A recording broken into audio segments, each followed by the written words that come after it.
Hello, hello. How are we all doing?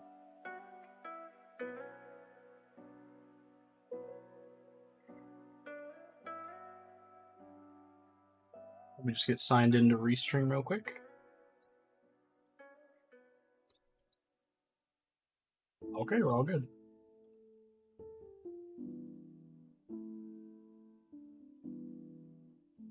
Let me know if you can hear me. Let me know if you can hear anything else through the microphone. I do have the window open, so.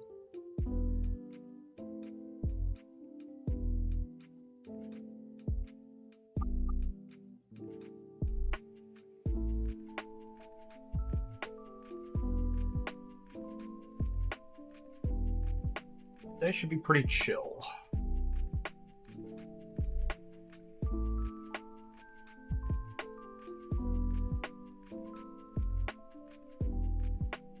Let's test this overlay. Hang on.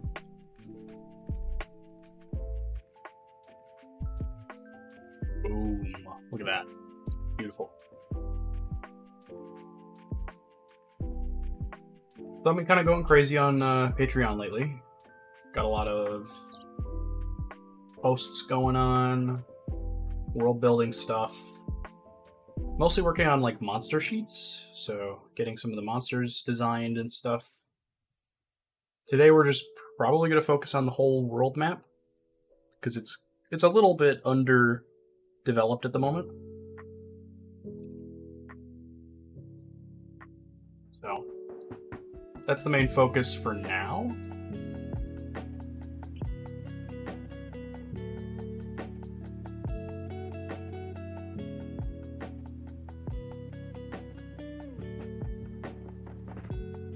Yeah.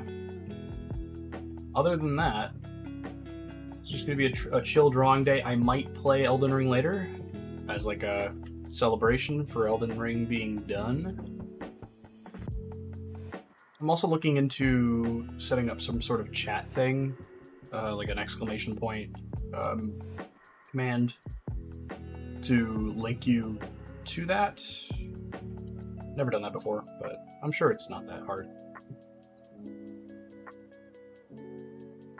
Well, not today, though. I will try and have that ready before next stream.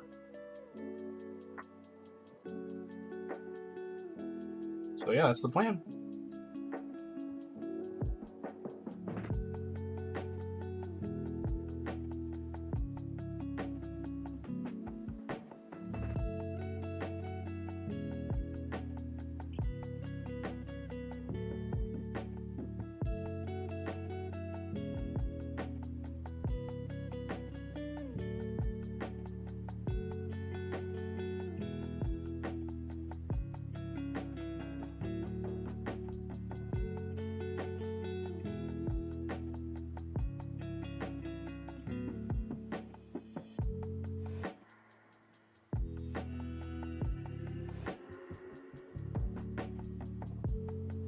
Wow.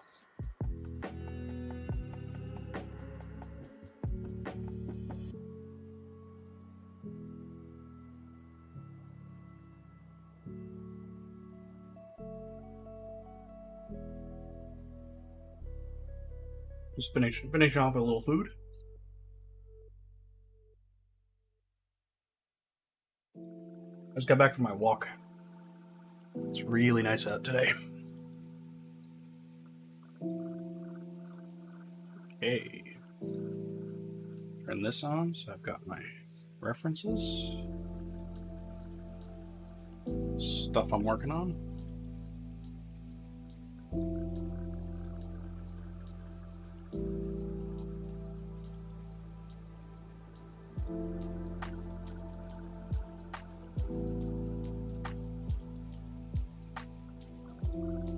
How's everything going with you guys?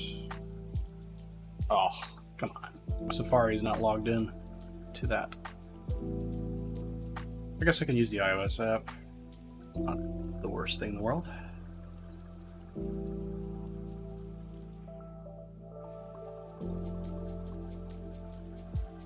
The finished Elden Ring map is available on Patreon and Etsy, linked right up in the top right and in the description. We are moving on at long last. Kind of cool. I gotta do some setup here. For one thing, I gotta make sure my color window doesn't open up over there.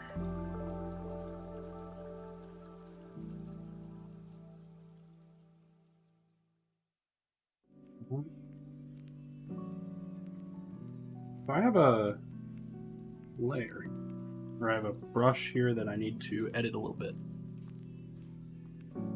Transfer minimum needs to be like 60-ish. Yeah. I use this for like the lines. Damn. I don't know if you guys can hear that bird. I'll just leave it open a crack.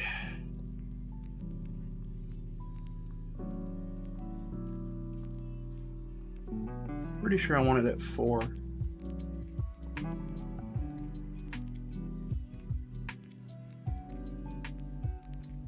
Maybe 5.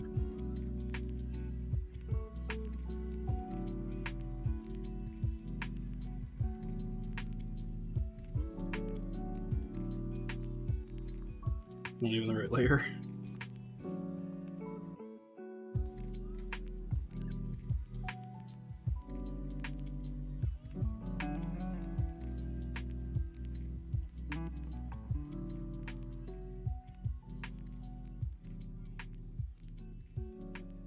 Holy crap.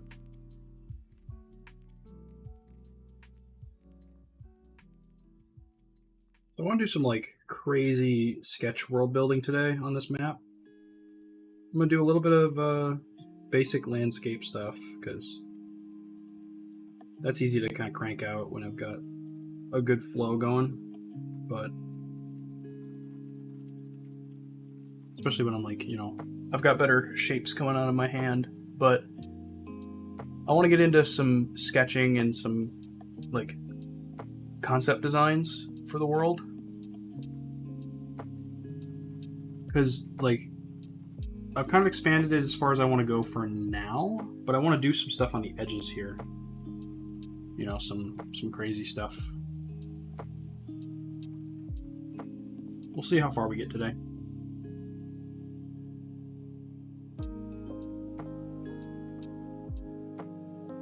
I'm still heavily focusing on like the start area because that's what I need to get done for the first couple of books. So that's the priority. But I'm excited to get into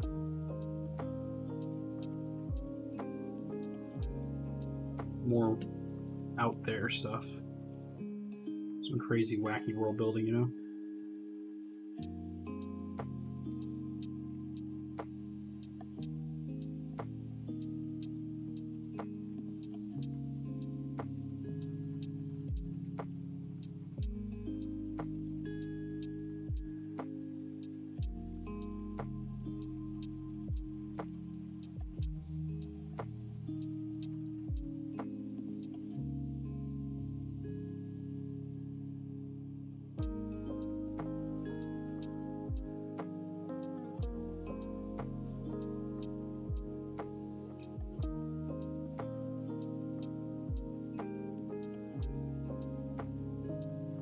I think that this is going to be like area 2, basically. Like, once we've solved the problems in the shelf, I think this is probably going to be where we're going to head out to in the story.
Low battery on my walk-up.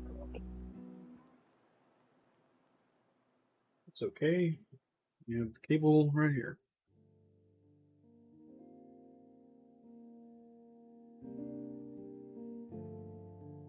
Which means my Kindle won't get charged for a while,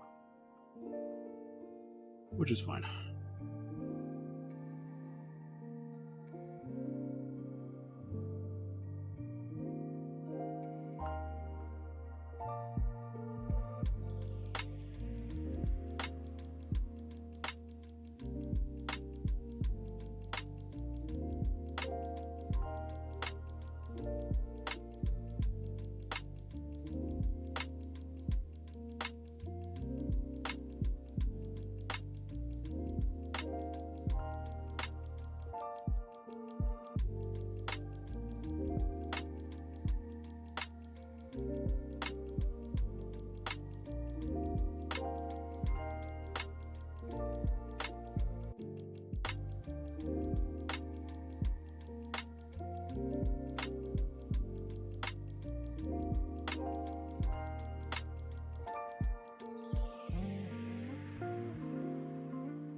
Thanks, man.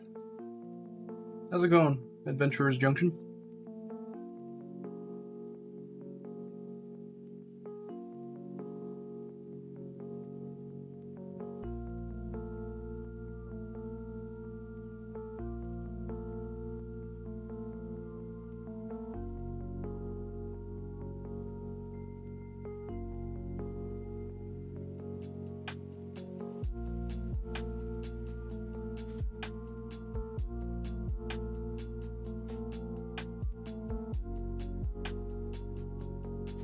Exam time. Oh boy, rip. I know how you feel. I just finished college.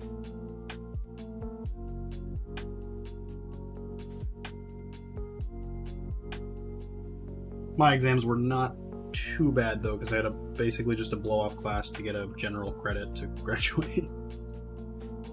I didn't plan well.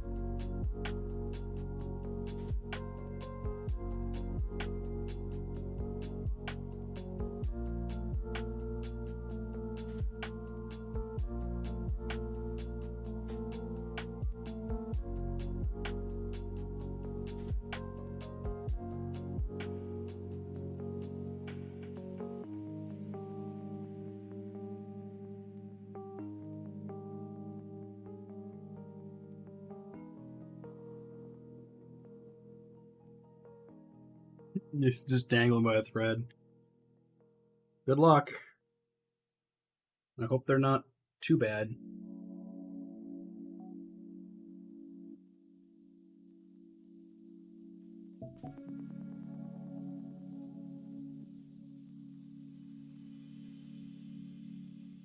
You studying, or is it just like you're just trying to escape?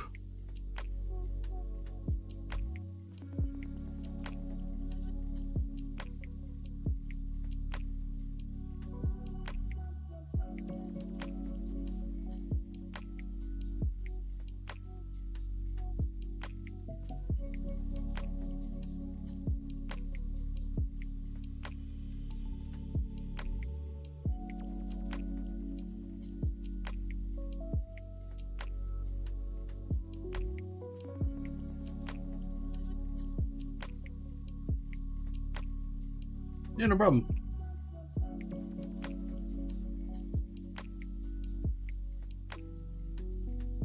Exams are tough. I know, because I'm a terrible test taker.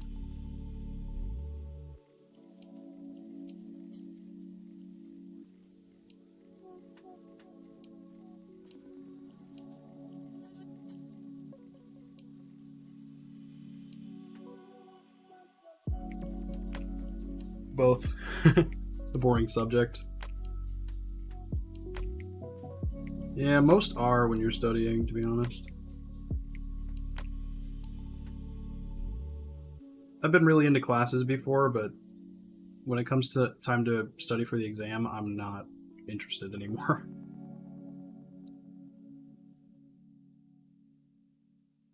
It adds like a level of stress and anxiety I just don't need.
Oh.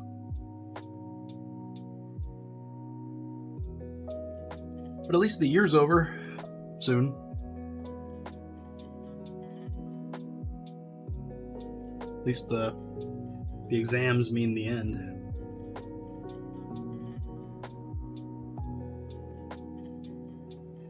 At least for now.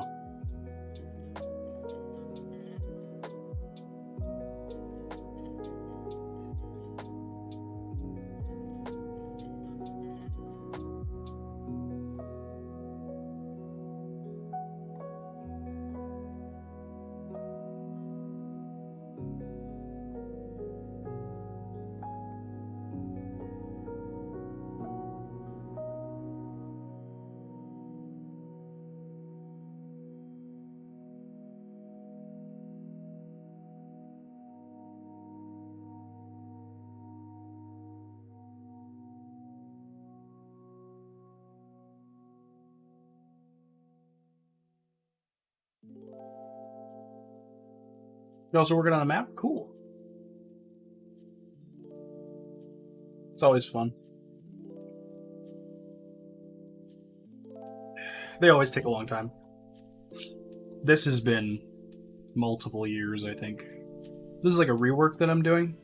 Because to be honest, the art style that I was working in is just not what I have in mind anymore. So it's a lot of work to go back, but I, gotta do it.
Oh, my Elden Ring map?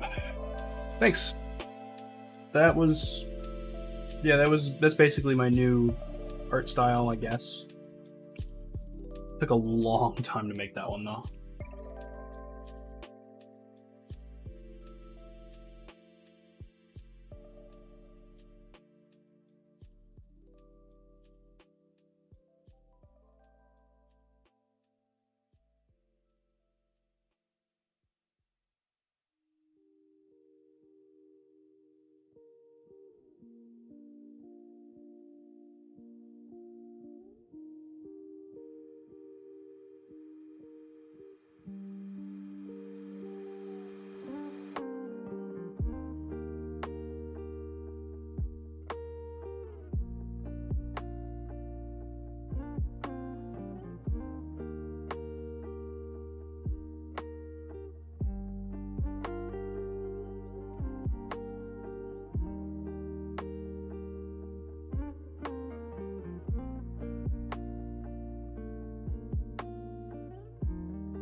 All right, man. Thanks for stopping by. Have a good one. Good luck on the exams. Hope it goes well.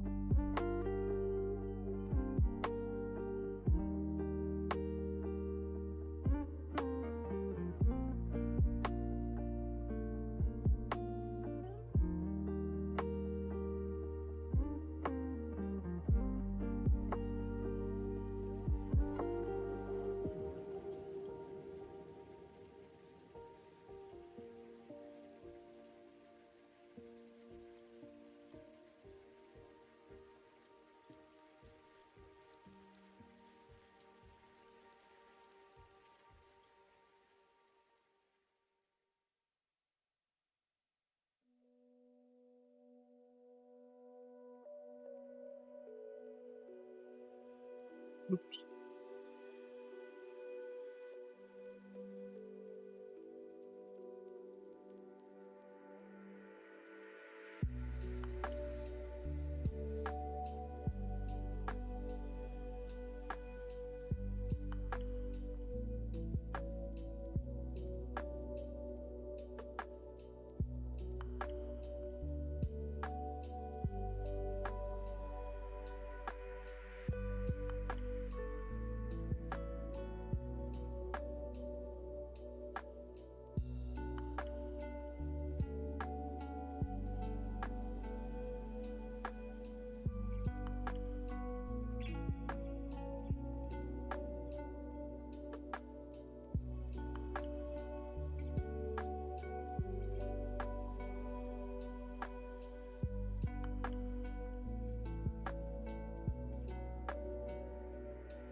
Yo, what's up?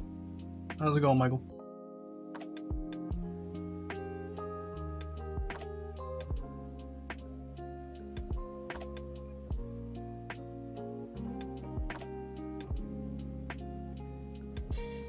Oh, you're late. There's no expected arrival time. Don't worry about it. We're chilling.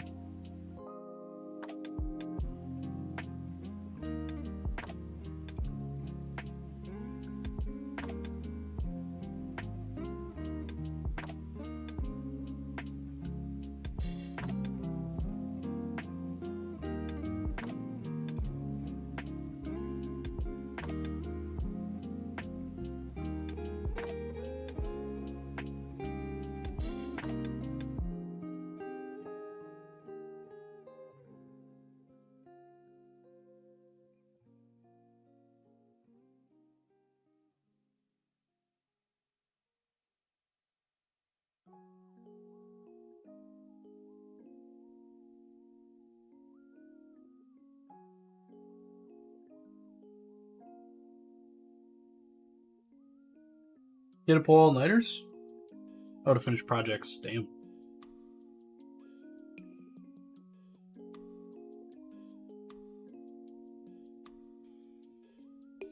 Yeah, all-nighters are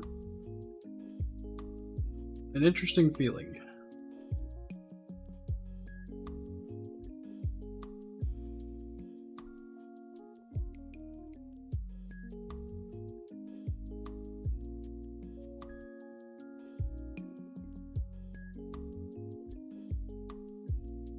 I'll try. I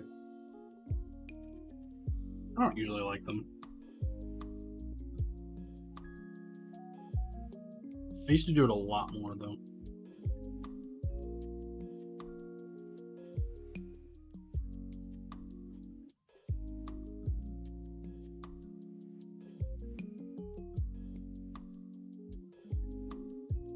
You already slept 9 hours, but you want more. I know how you feel.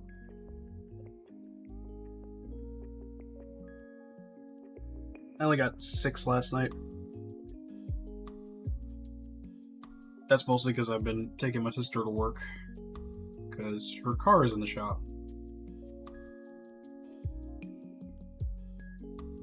Took a long ass time for them to get a technician on it, too. That only just happened, so we don't even know what the diagnosis is yet. For the car.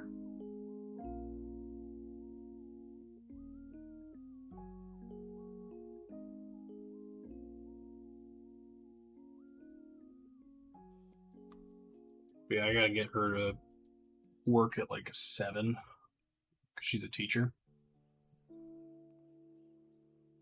It's tiring.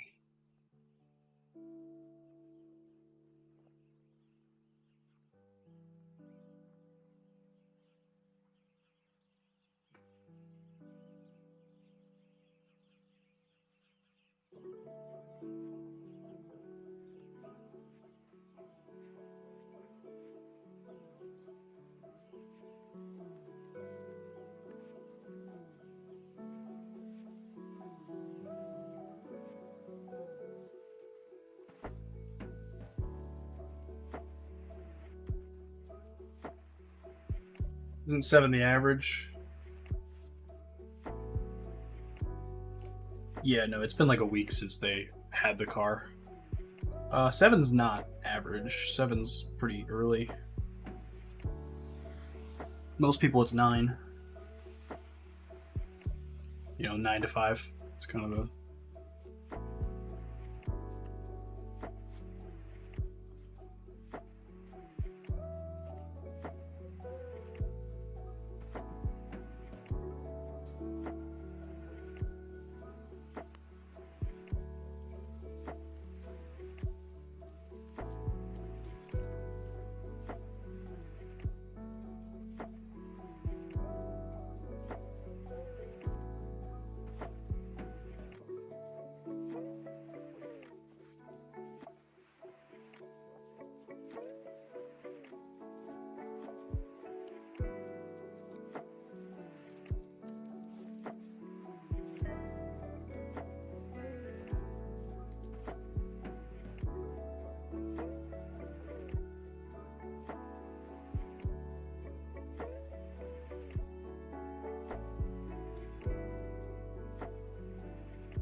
No, this isn't a commission. This is my personal world, the game world that I'm working in. My schedule is a little off, mostly because I've been handling a lot of errands and stuff for family this week, but also because I just wanted to work on this. I feel like it's not developed enough for me, you know. Wanted to get more done on it because it's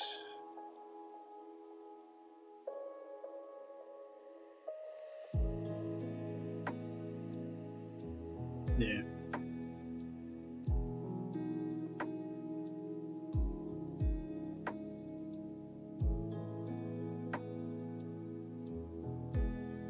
A lot of stuff going on.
Thanks.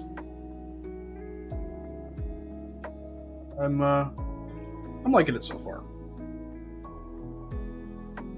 I've been doing a lot of writing last couple days, especially, so a lot of stuff for Patreon. A lot of development on like the game assets and stuff, so I'm wanting to get more map work done because I've been doing a lot of like character designs, enemy designs, writing on those sheets and stuff, so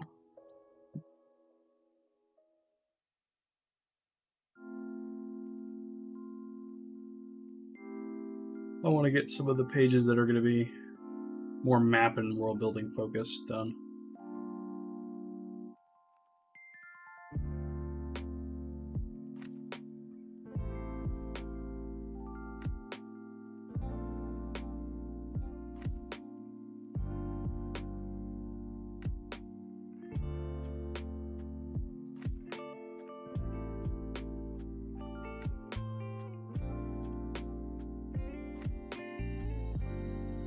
Yes, Elden Ring is available.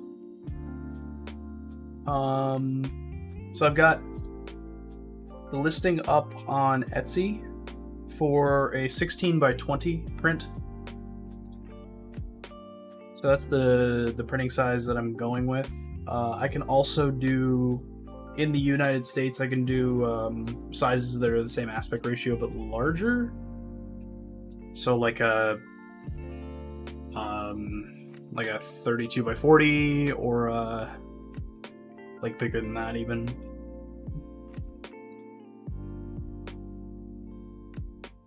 .32 by 40 would probably be like the big size though, because that's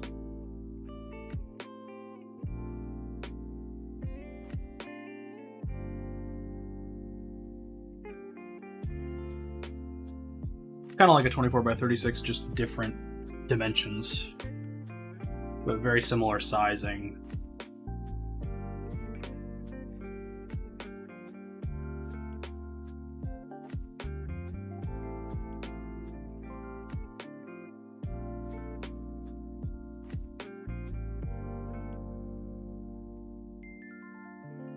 You might be my first order.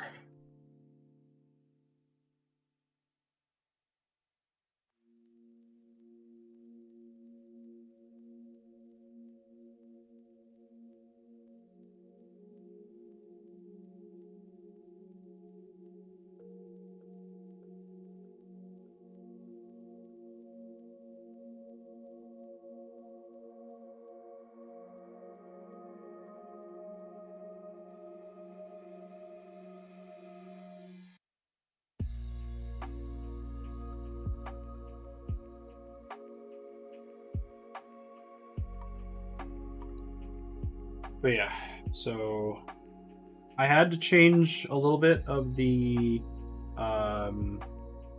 sizing and you know, proportions of the print a little bit to get it to fit on like a 16 by 20, but this is basically the 16 by 20.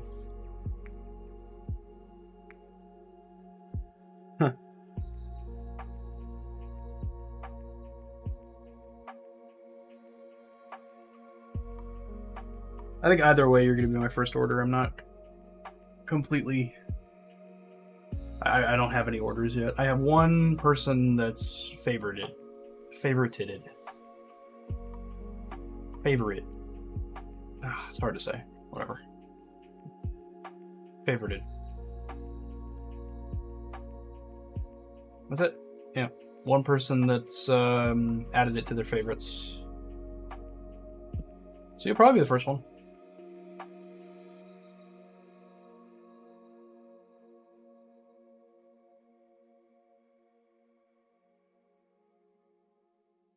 And I'll ship it out once I've added the little details that I need to add, like the there's like a bit of stuff on the Mogun Palace that I need to finish. So a few other things as well, but nothing huge. It's done, you know.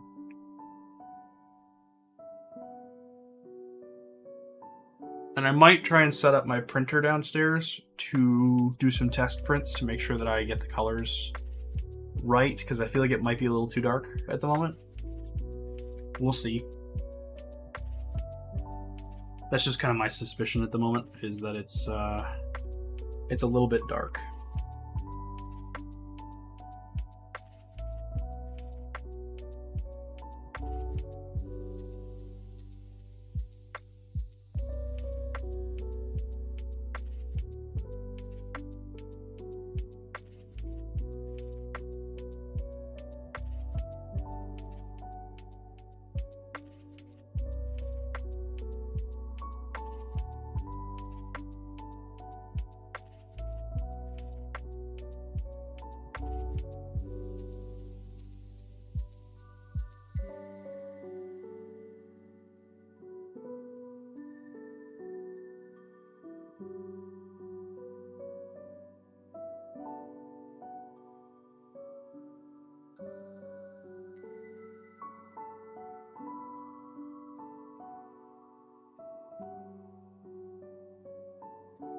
So yeah.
My commission's payment plan option? I've never thought about it, personally, but I'd be open to it. I mean, basically, I think the best way to handle it with, like, that is just work on it on stream and talk to you about it.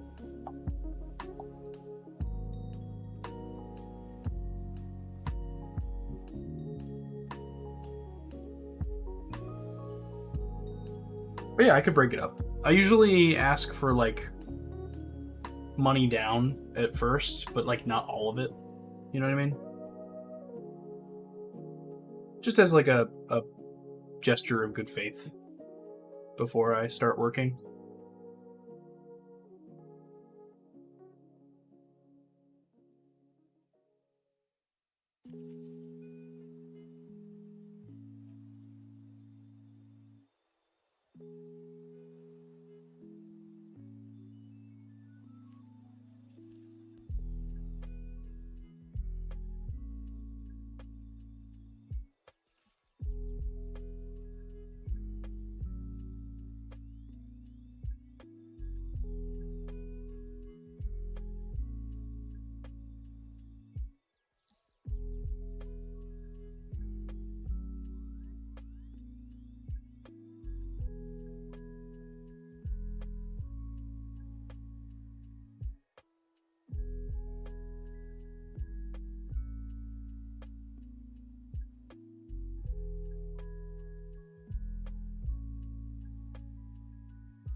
Thanks, Torben.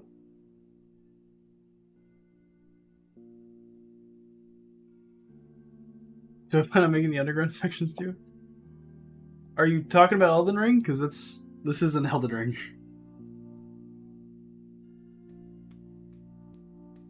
I'll just bring up the print. Hang on. Here we go. I did the underground sections as well. Yeah.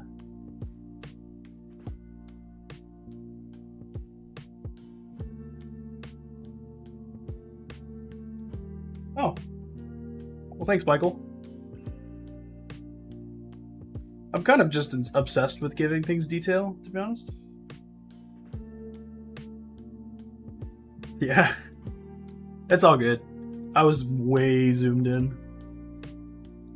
Plus my title, I mean, I'm excited that I finished this piece, but yeah.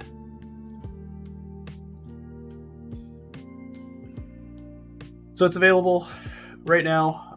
Patreon, Etsy, 2 links up in the top right.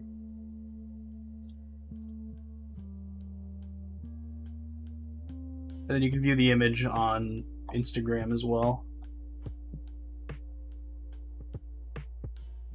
And check me out over there. But yeah, we're all done with Elden Ring, except for like 1 or 2 details, but this is my original game world that I'm developing.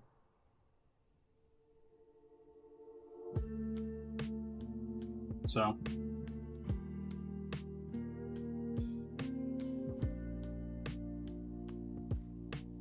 thank you. Thanks for stopping in too.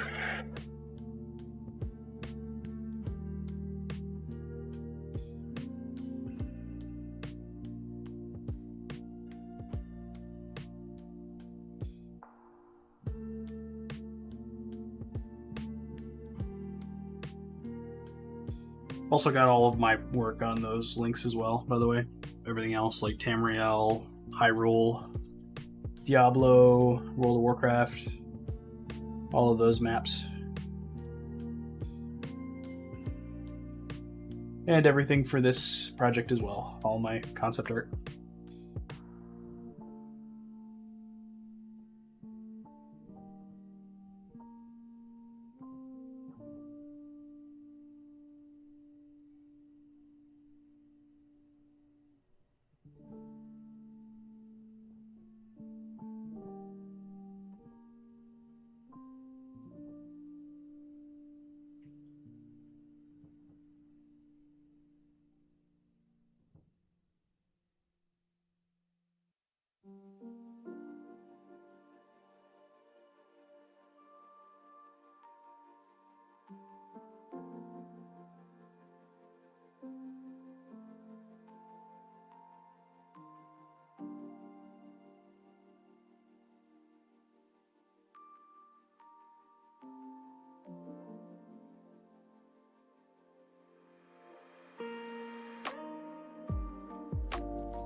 Kingdoms of Amalur. I'll have to look that up.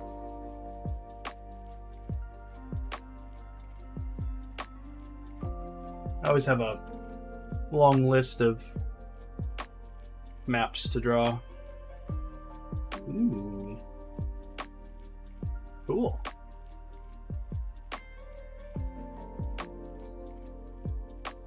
Oh yeah, I could totally do that.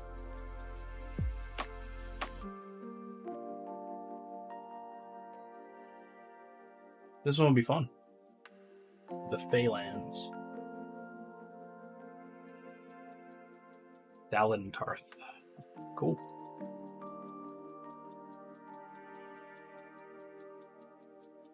You see what I did there with the elevators in the Nox cities? Oh yeah, yeah. No, I added the elevators going down to the the river depths. I was gonna do that from the start, and then I ended up kind of rushing it. It doesn't look like great, but it's good. Elden Ring is physical. Map is physical. On Etsy, yeah, like a poster.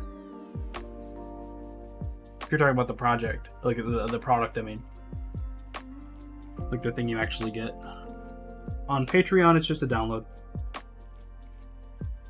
Well, for the lower tiers. I mean, I have tiers that are, you know, for prints and stuff, but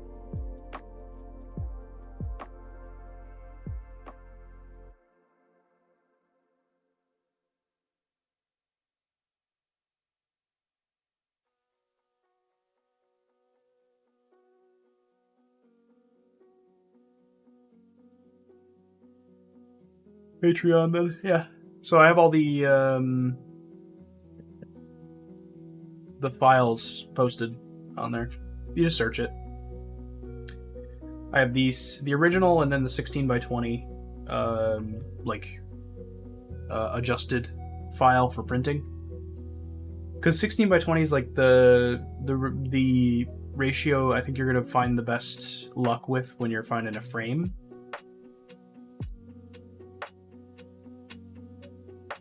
Yeah. I really only do the physical because I have an existing Etsy store, and I have all my other stuff is available that way. I'm trying to build up my Patreon, mostly with like original work, like this piece, and all of the characters I've been doing and whatnot, but most of what I have is for Etsy.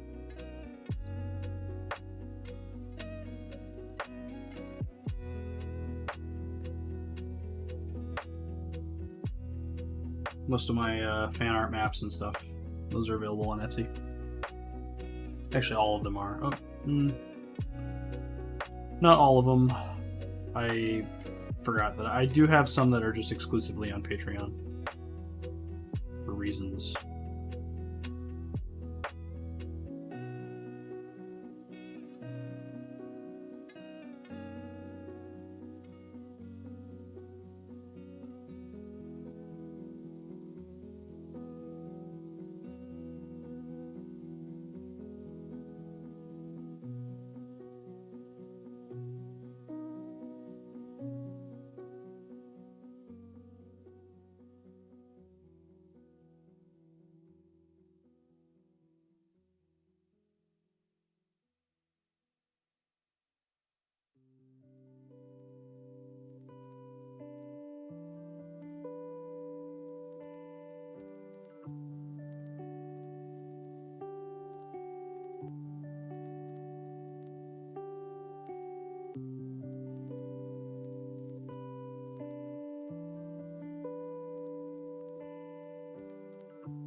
That was me.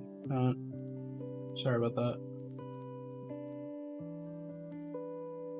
I don't usually get Discord notifications, so I don't have them muted or anything. Where is my Discord? On the desktop. You're gonna make me search it? Really?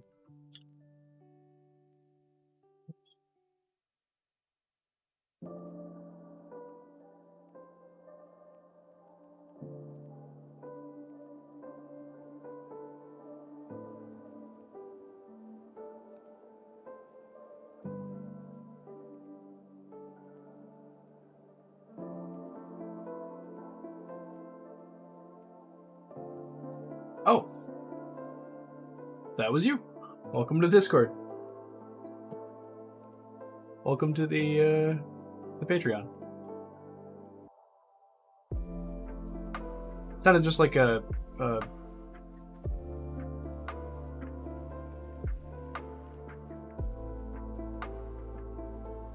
message. Weird.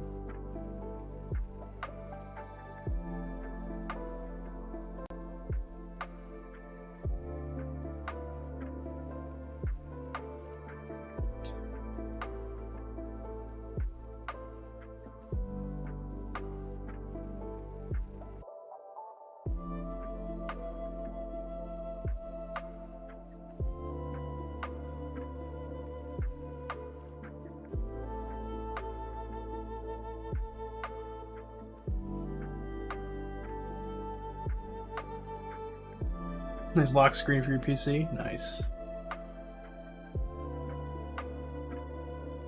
The file might get updated, but you'll have full access to all updates, and I'll notify whenever it gets updated with like anything that I've added. So.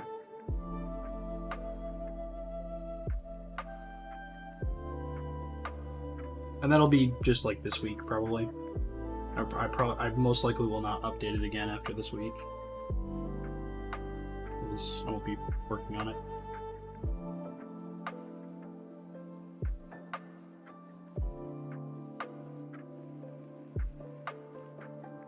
Just this week, I've got stuff I need to add, most likely.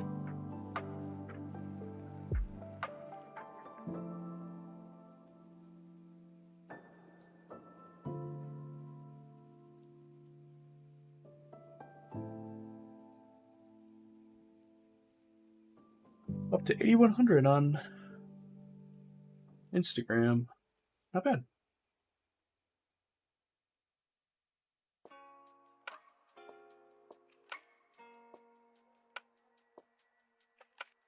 I've basically told myself I'm going to stop paying for advertisements on Instagram once I hit 10K. Because I just don't see a point to it anymore after I hit 10K. I feel like that's enough followers, and I'm gonna gain more, but not like rapidly. But I feel like that's enough followers for me. You know what I mean? I don't need more.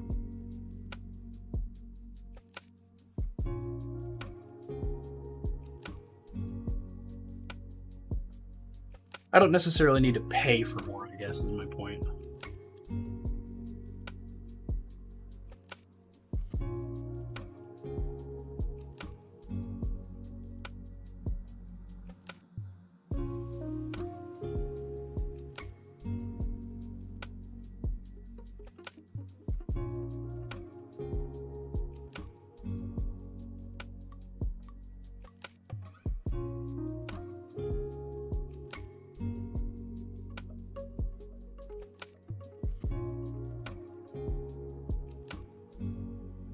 How much for the commission of the map change? Knocked cities be on the surface. Ooh. I don't know. Commission like that. Let's see, how much would I...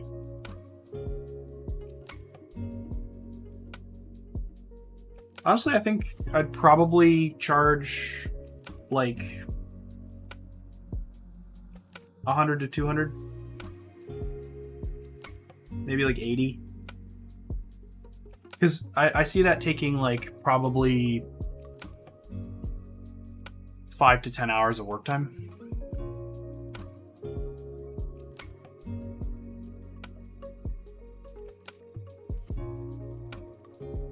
So it depends.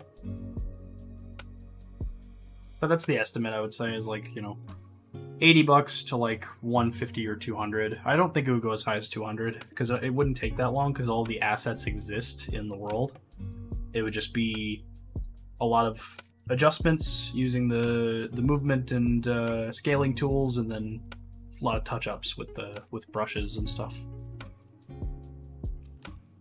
But yeah, thanks for becoming a patron. 300 minimum.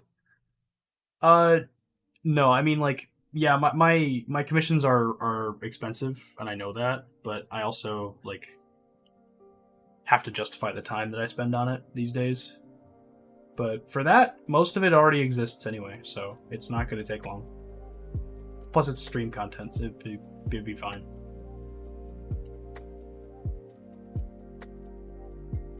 It's just when I have to like start a new file and come up with like, because a lot of times the commissions, clients don't give me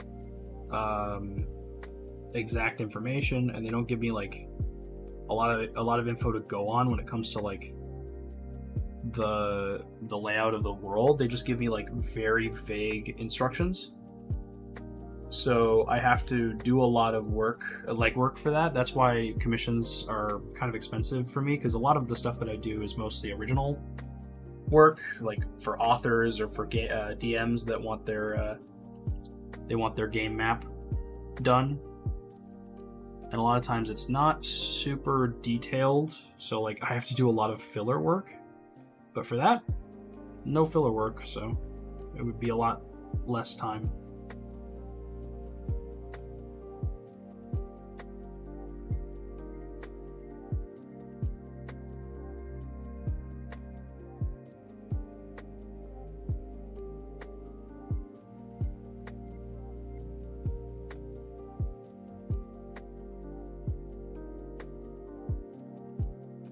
Man, it seems like everybody around here is mowing their lawn today.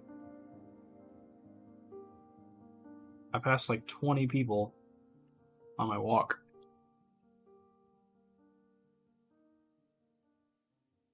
Might think about adding more stuff. Yeah, I mean, the variation is cool.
Funny, I've done so much writing this week already, but I have so much more to do.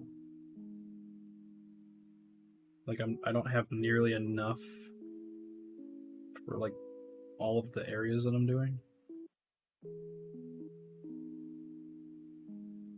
Because I'm thinking about throwing my project on Kickstarter to try and, raise some funds, see if anybody's interested. More so to see if anybody's interested, to see if like the time investment is worth it.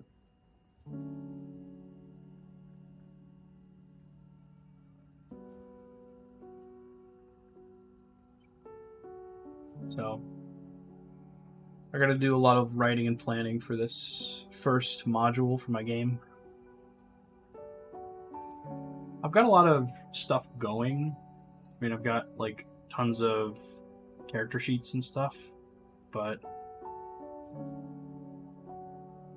it's mostly just placeholders and sketches and just a lot of, like these are done, basically.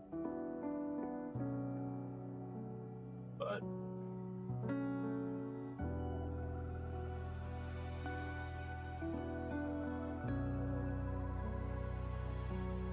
I gotta do a lot of my Atlas work, which is gonna be interesting.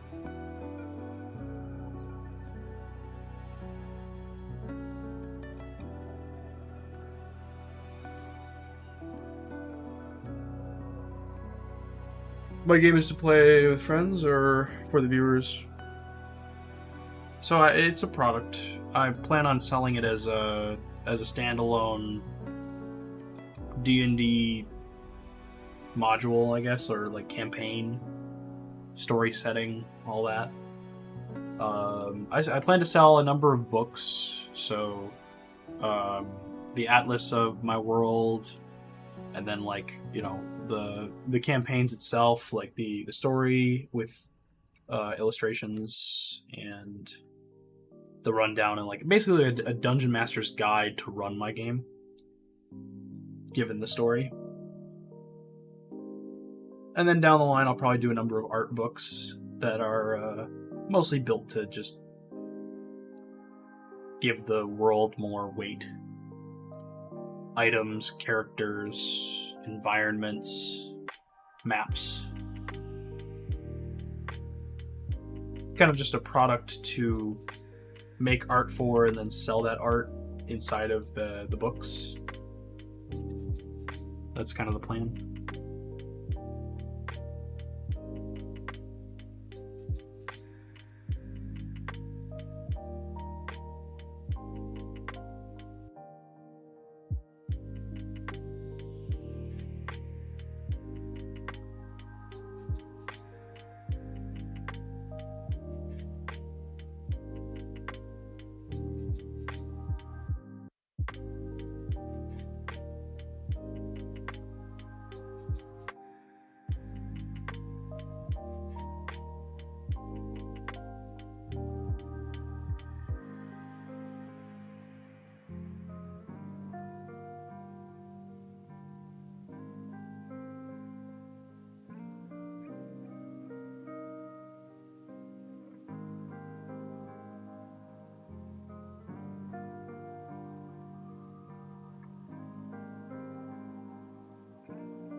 You'll send me something.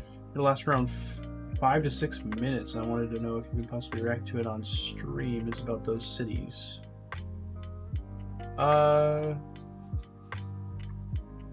Sure. It's fine. Can you just give me the name of it so I can search it?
Ah, okay.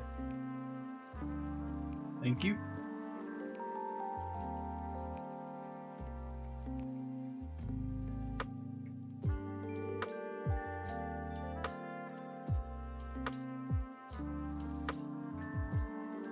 I see, okay.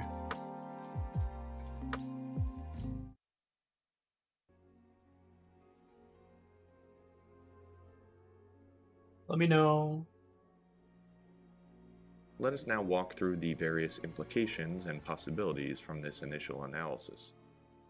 First of all, we have the above-ground remnant of a structure, the Celian Quarter of Leyndell, and the giant road to nowhere leading up to it, that reside in the overworld in a matching location to the banished missing component, a kind of vertical superposition.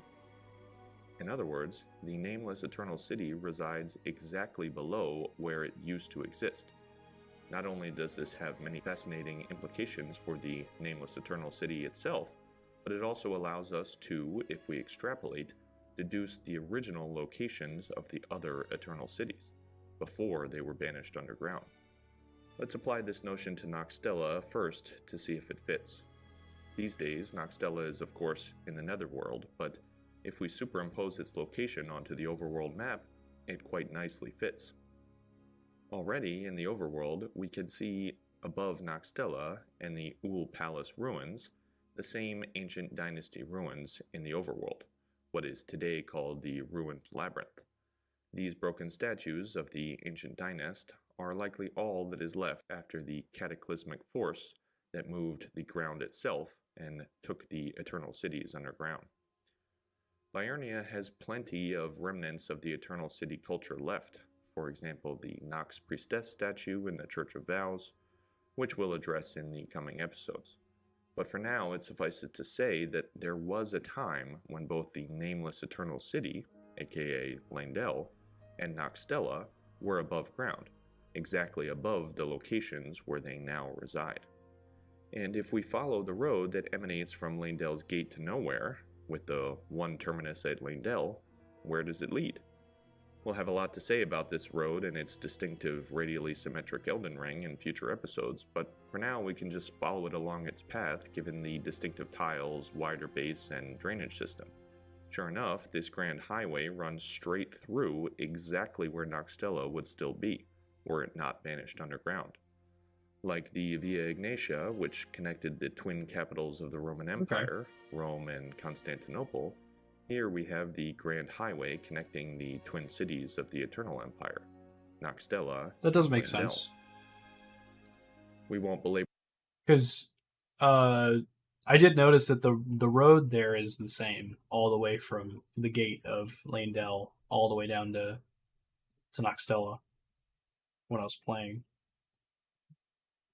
The point too much, but if we apply this method again to Nokron, it is clear that Nokron as well existed above ground exactly where it now resides, as evidenced by the fact that Celia, town of sorcery, remains above ground in this location still. And of course, a road with the same radially symmetric Elden ring connects this location as well.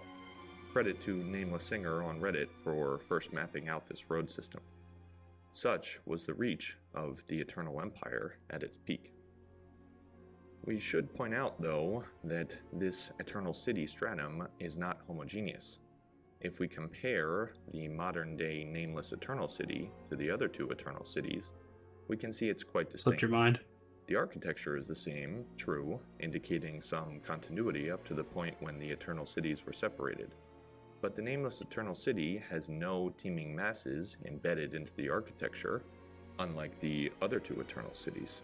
It also does not have the false night sky that the other two have, which, according to the documentary evidence, is a consequence of the Nox invoking the ire of the Greater Will, as attested to by the Nox Swordstress armor, which reads, quote, "Long ago the Nox invoked the ire of the Greater Will, and were banished deep underground.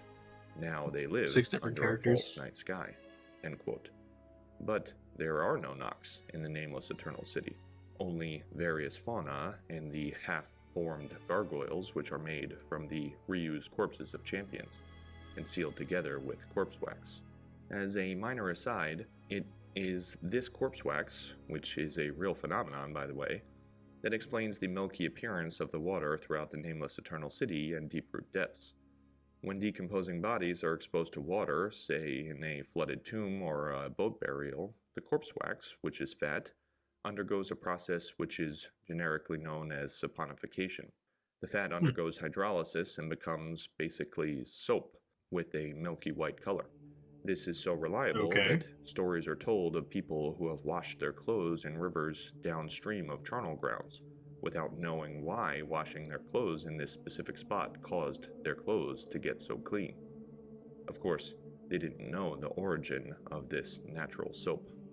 Anyway, returning to the point, clearly whatever catastrophe befell the nameless eternal city, as its structures are ruined, it has no false night sky, and is essentially completely uninhabited, is quite different from the catastrophe that befell the other two eternal cities.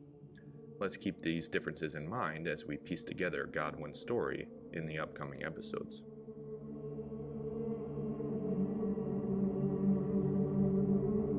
Okay. Like Xenophon unknowingly camping outside the ruins of Nineveh, the evidence of Laendel's ancient past has been right under our noses, hiding in plain sight. As we've seen, there was a time in the lands between during which the Eternal Cities were the dominant political entity. The triplet cities connected by a great network of roads that stretched throughout the entire lands between, with special emphasis and dedication on the section connecting the nameless Eternal City, aka Laendel, to Noxtella. In the past episodes, we've promised we'd explore the Saint and Tree Empire, and we haven't forgotten that promise. But this empire, the Eternal City Empire, is not it. The Eternal Cities have no tree iconography. In fact, they deliberately avoid interpretable designs. They have their own distinct set of statues, and save for a few special cases, there is no overlap with the saint statues at all. So, what gives? Well, from deep within this great empire that worshipped the stars and moon and adorned their buildings with inscrutable alien designs, a new faith was born. One born from an old prophecy, and one that would transform this empire from within, forever altering the history of the lands between. And it is that new religion that will be the topic of our next episode. Hmm.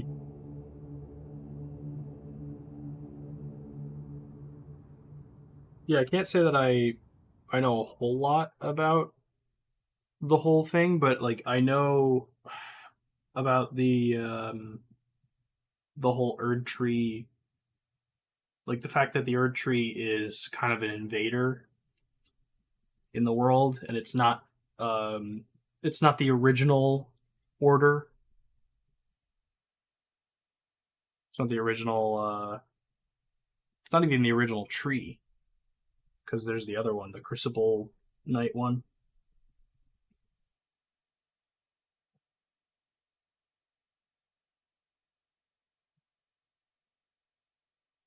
But yeah, that's actually very interesting because I can definitely depict that in a map. I could even do a layer that's actually on top of everything and just black everything out slightly so that it's kind of in a it's kind of set back behind it, and I could do a layer that shows the cities on the surface in like a past view,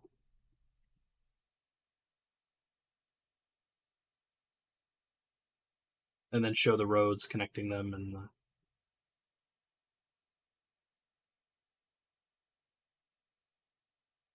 there's no Erd tree, all that.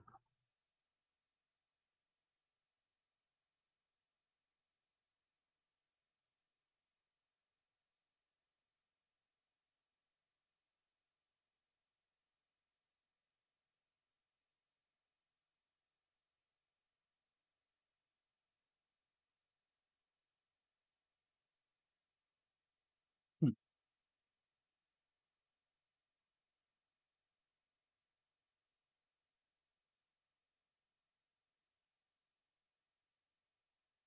Yeah, I think that would be actually kind of fun. I've also been wanting to do the other From Software games. I really hope they put Bloodborne on PC, because that would be so fun to play through Bloodborne and then, you know, and map it. I would love to map Yarnum.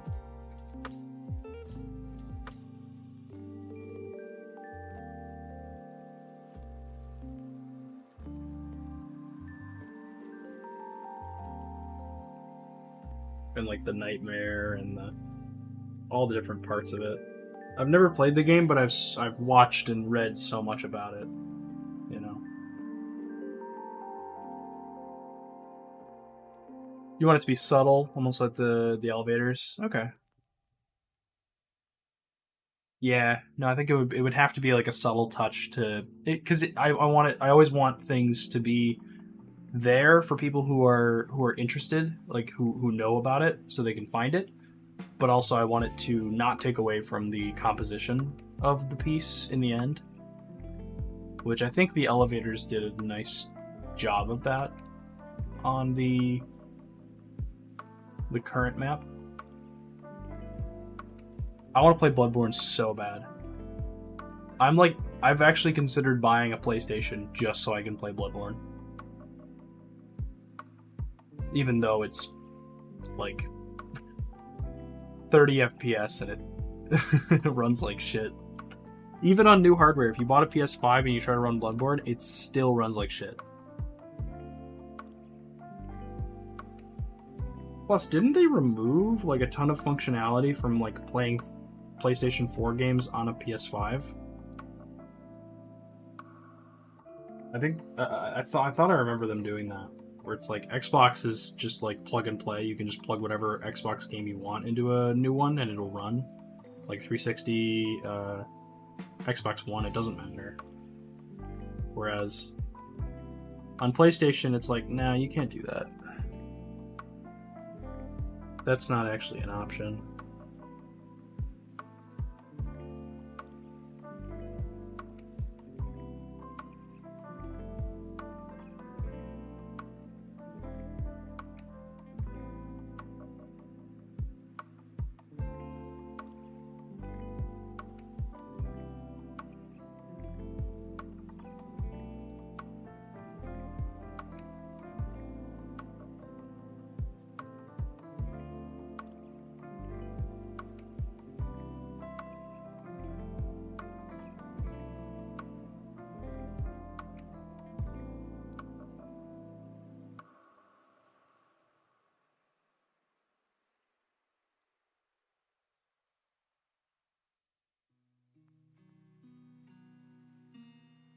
It's a very Nintendo move of Sony, if I'm being honest.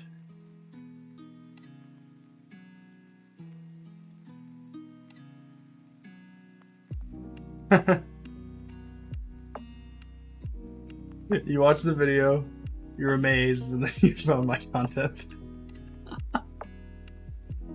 That's funny.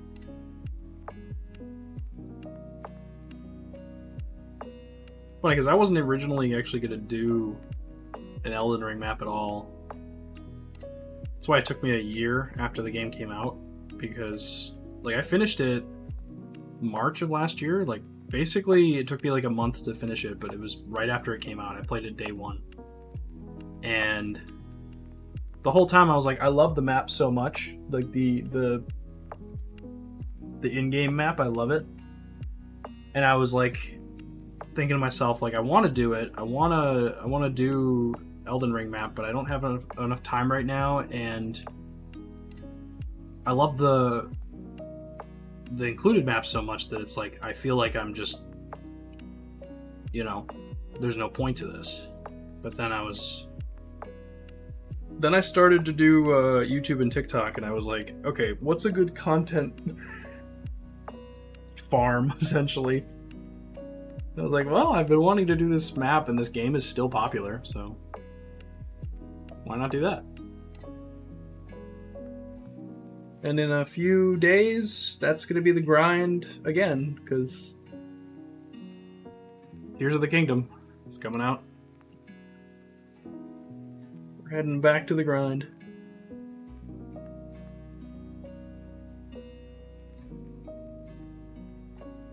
Oh, you want to send him the idea in a detailed map?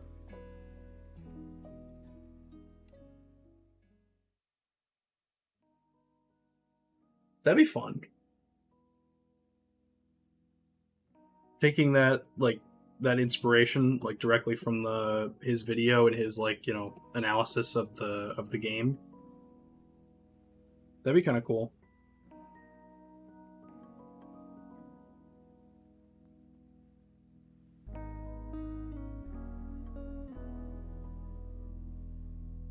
And just representing it visually and doing a cool design of it.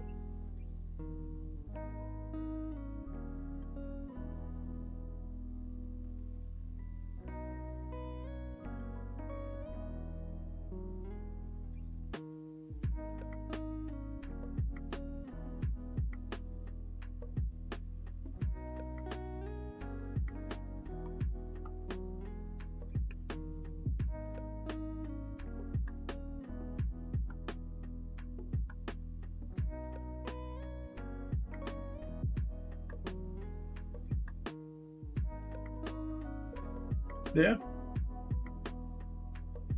It'd be a fun project for sure. The community is nuts.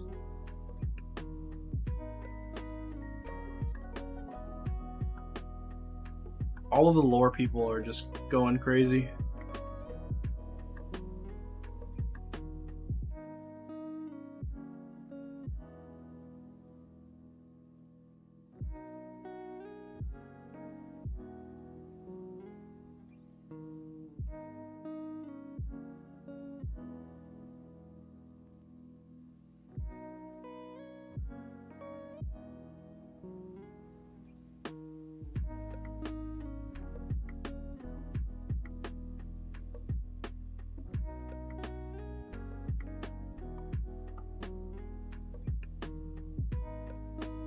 Oh.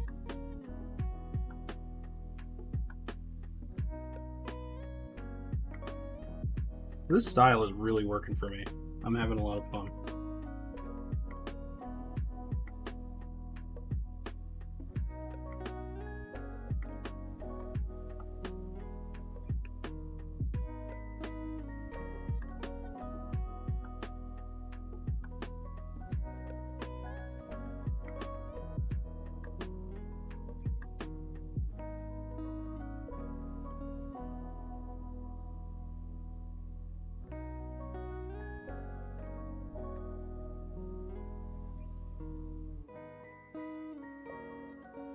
Thanks. Thanks, man.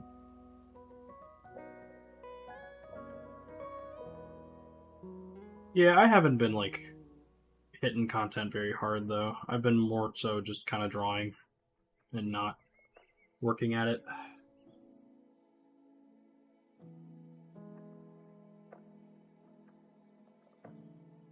It's not good. I should be posting more, but I don't really enjoy working with video, if I'm being completely honest. Streaming's okay. I like streaming because it's it's getting me to draw. It's getting me to draw longer and actually put some time into things, which is really nice. But video editing and stuff, it's just not fun to me. It's not the content I want to make.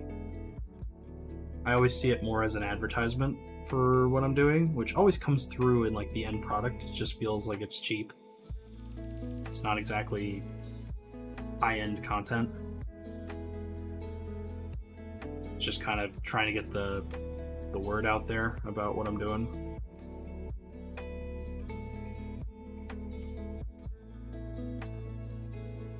I've been trying to think of cool ideas that I can do to try and get that.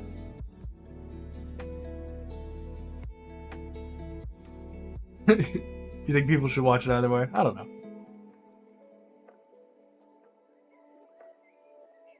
I think that hiring a video editor, I don't have I don't make money off of this. I would if I did. There's basically hiring a video editor it comes down to the prospect of making money. It's not so much I'm making money now and I can make more money. It's like, that's like, if I really took a leap of faith and said, oh, I bet this will take off. Which I could do. I do have some money, but it's like I'm not making money off of this. I'm not making profit. I'm not even making a living off of this. This is just kind of a hobby that pays a little bit of money here and there, but it's really not much. And like, I was surprised at how quickly I reached the numbers that I did on YouTube and TikTok, but even those numbers that I reached are really small, to be honest. They don't really yield you much. There's just not a lot of incentive to invest heavily in my time and money into this. Unfortunately. Doesn't mean I'm going to stop, it just means that I'm... Yeah. You believe I would? I would hope so. I mean, I'm definitely not going to stop, but I'm not going to, like, hit it hard. Because I'm kind of taking this month as a sort of a break since I just finished college and I'm finishing up, or I'm working on, like, my passion right now, but it's kind of like, yeah, once May is over, once I head into the summer, it's like, yeah, I kind of just need to go find a job, get working, and try and find time for this when I can. So the goal is kind of that, get a job, but then like try and hit my weekend quotas. So try and hit like posts on Patreon every weekend.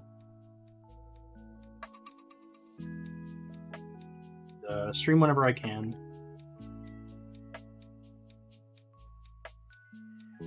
Probably weekend streams for the most part.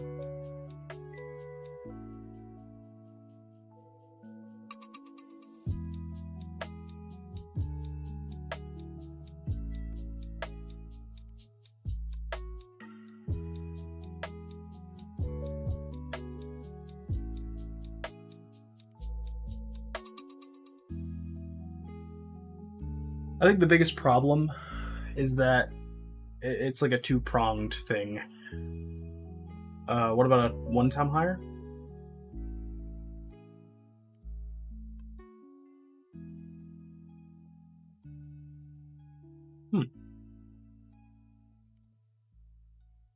I don't know. I could commission somebody to edit a video for me.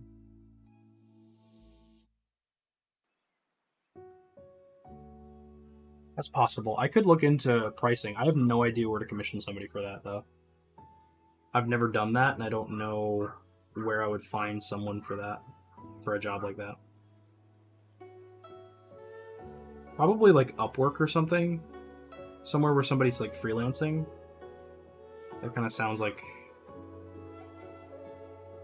the place to go. I don't think I would go to Fiverr, just because I don't feel like I'd get like high quality or passion. Just seems like the mission statement of Fiverr is like, I'll do something for you for $5. It just feels like it's, not what I'm looking for.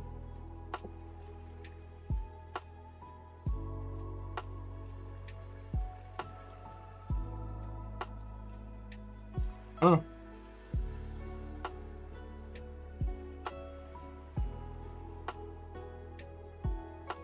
Just don't commission Maxor. Who the hell is that? He's crazy.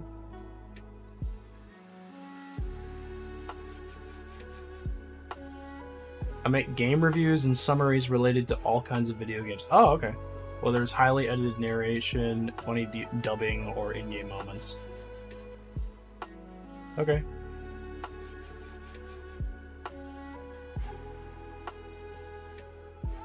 Damn, 1.2 million subscribers. Okay. See, that shit I don't understand. How the hell do people have 1.2 million subscribers and under 100 videos? Like, when was the takeoff point? Was it like video 2 that you got 100,000 views on? Like, come on. That's insane.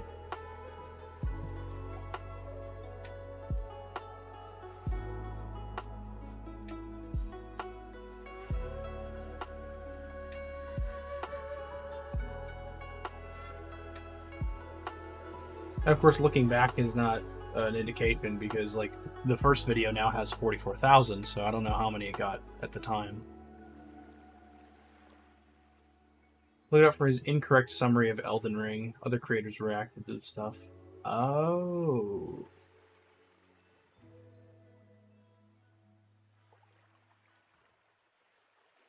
An incorrect summary of Elden Ring. Okay. 3.7 million views, so yeah. But he was already big before that. 5.6 million views. 8.4 on his Metal Gear Rising. Yeah, he was huge.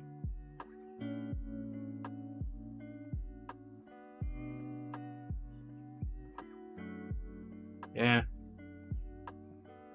Well, I mean, that is popular content, I guess.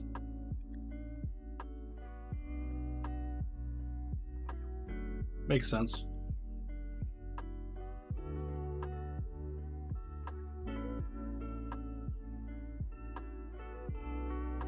The problem is, I'm just a boring digital artist. Like, what I have to offer is more of like a chill vibe and just like drawing. That's like my sweet spot. I don't have the zoomer edits. You know? I don't have the attention grabbing titles or like the poppy edits and the weird shit. It's just not, I don't have it in me.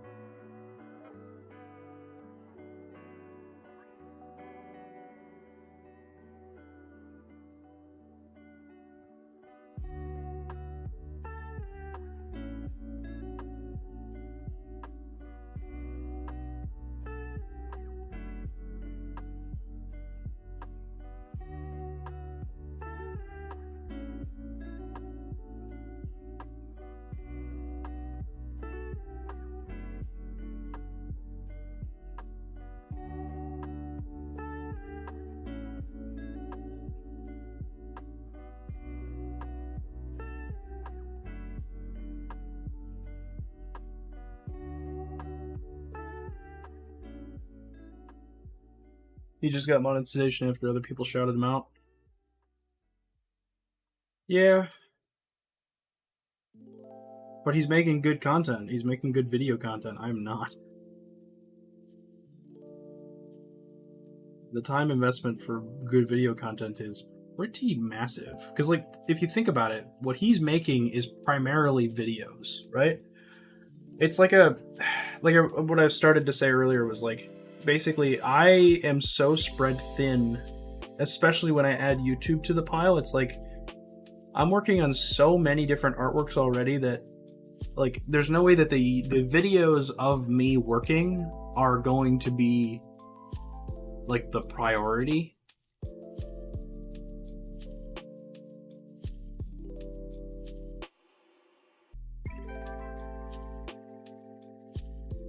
Oh yeah, I mean that's true. There is an incentive to do that project because collabing with somebody like that would be cool. But then again, I don't even know if he likes my style, so because a lot of that depends on like if they like the style of the map, if they like the art.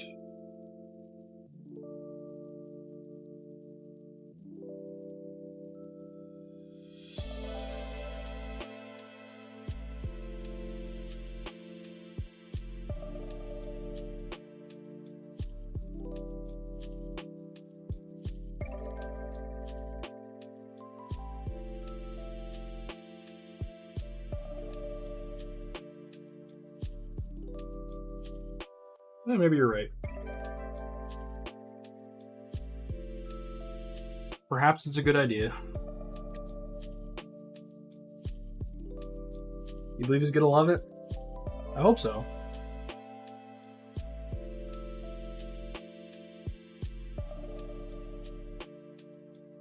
I'm sure that he could see the effort.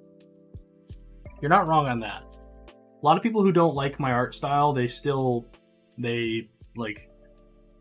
can tell when you put a lot of work in. That's oftentimes why I put so much work in, because I have a lot of anxiety about people liking my shit. So I often overcompensate by putting just a lot of detail on stuff to make sure that I'm like getting everything. I'm always trying to like please every person that sees my stuff, so.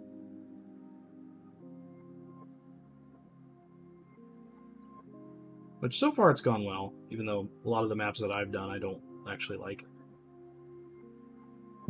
But that's a whole other issue. That's just from me staring at them for too long.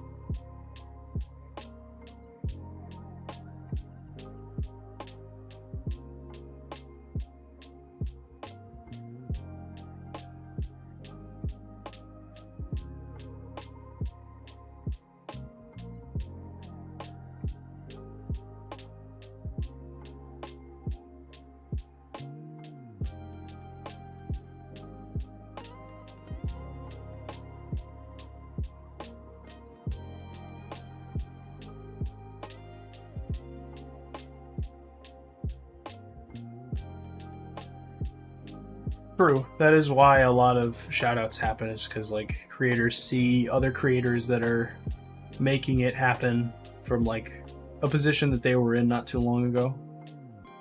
Very true. A lot of success on this site is, from creators helping each other out. Shouting out people that they're interested in that might not have as much recognition as them. Which is it's much more of a recognition of the fact that like a lot of the success that people find online is luck. There's like a formula for success, which is basically just hard work is a lot of it, but the most important part of the entire process is you're working hard and you're making good content when you have your lucky break, because you need the lucky break in order to make it big. And if you're making good content at that time when you have that window of opportunity, that's when the numbers come and you're popular.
By the end of this month, or maybe earlier than that, I'm down. I'm down to start as whenever you.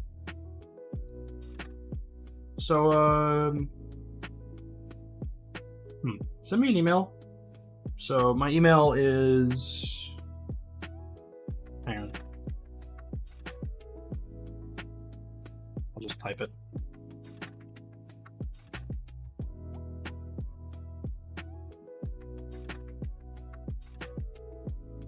All right, keyboard's off to the side.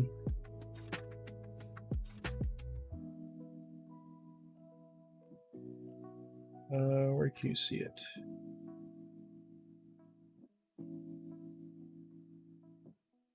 Just send me an email there, and then I can take a look at everything. I can start pretty much as soon as possible. So I'll have to get you a quote and everything, but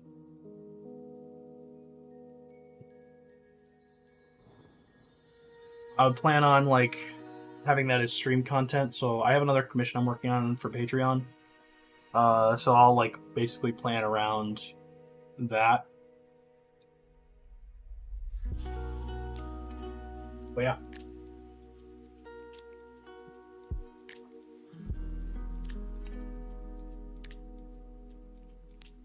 So I'll type it in chat. Type it in.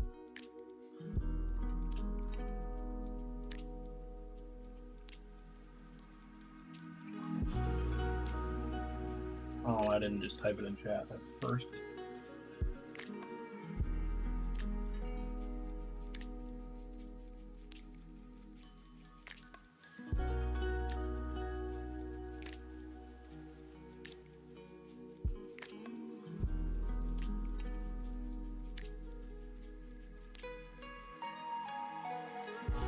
Yeah, just shoot me an email with all the, details about what you want. And I'll refer to that as like the client document, basically.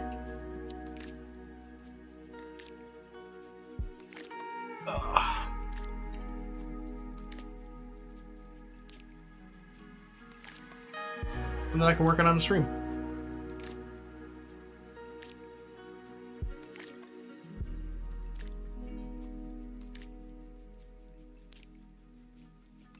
Just let me know. So usually what I'll ask for is like 25% down, like up front.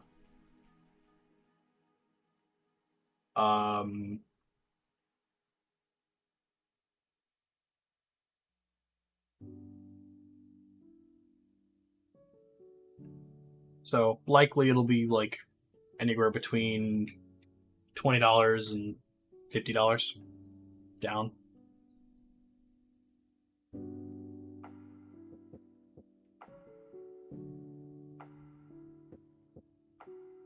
Then I can get started.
You know the Nox are ancient. Do you think the tree was there when the cities were built? I don't think so. I think the Erd tree is. They talk about it being old, but I think that it's actually like fairly young compared to everything we encounter in the game. Like, I don't think that it's.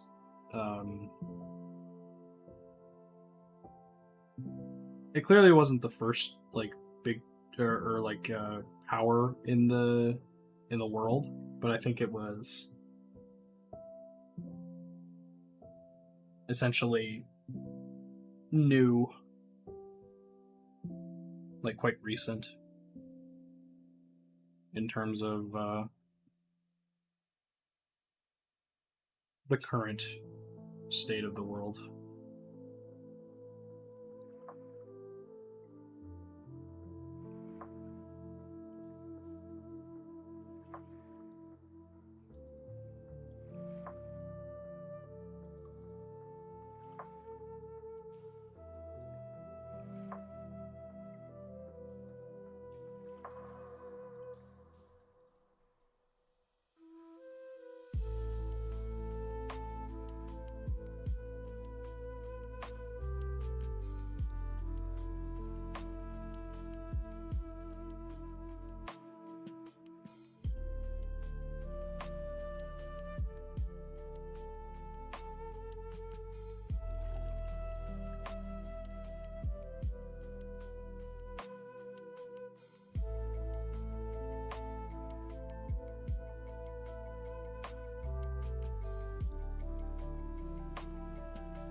Use it plans then? Yeah.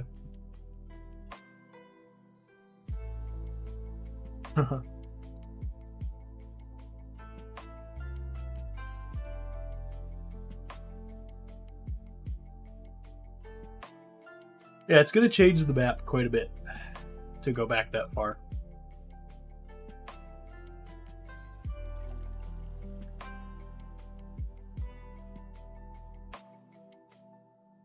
I'm interested though. I'm interested in what I find if I do some research on that.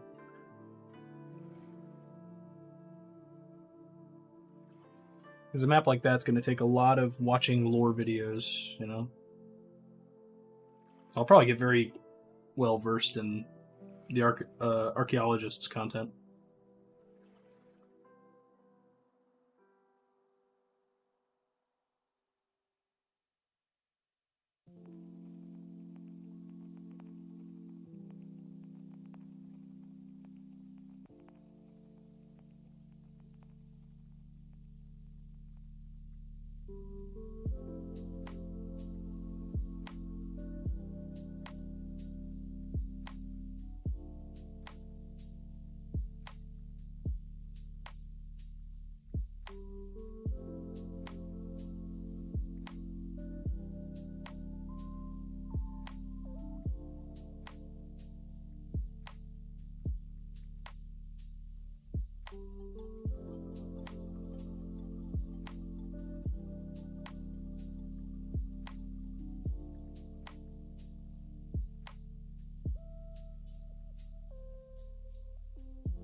I'll be right back.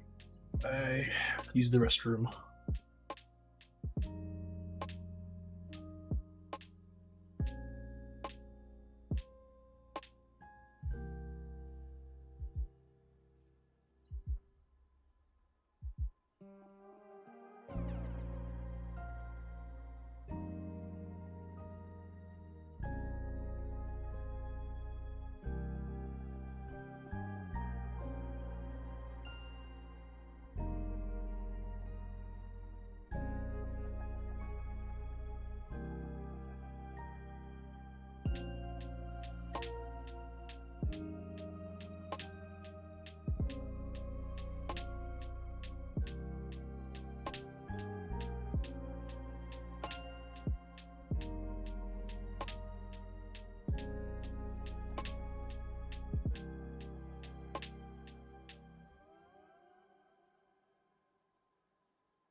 I have returned.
Man, I'm tired.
Maybe not that far out.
I have received the email.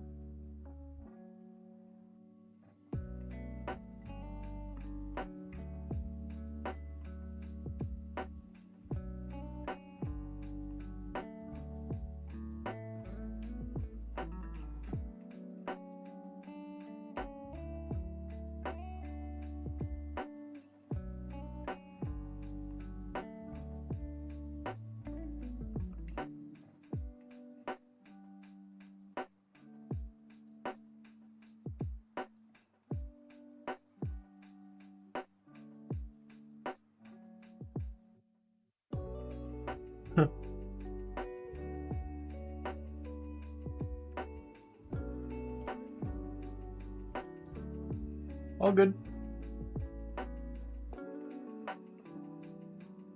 I'll take a look on how to send it to him. Shouldn't be too hard.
Whole proper article and then ended it like that. You're all good.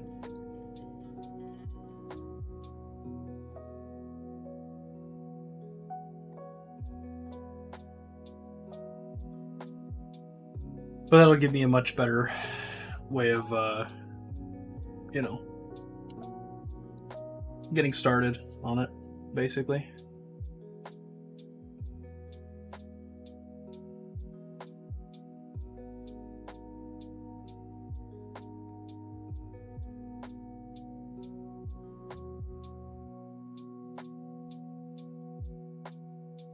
That's plenty.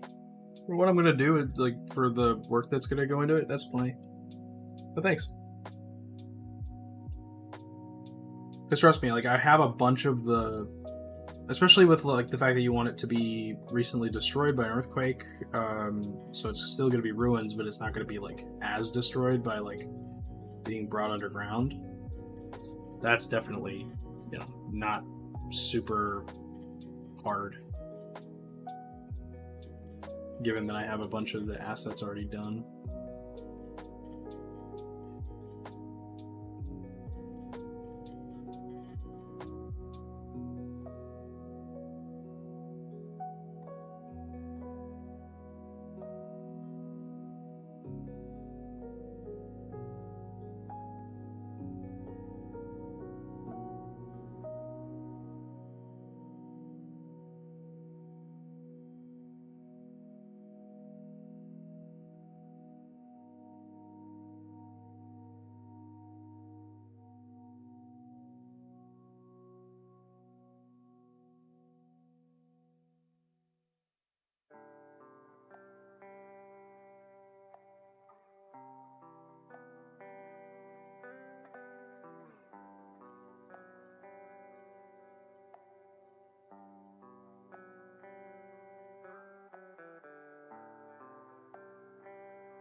No, I mentioned that I have to do. So I drew the Mogwin Palace, the palace itself, but the rest of it I need to do.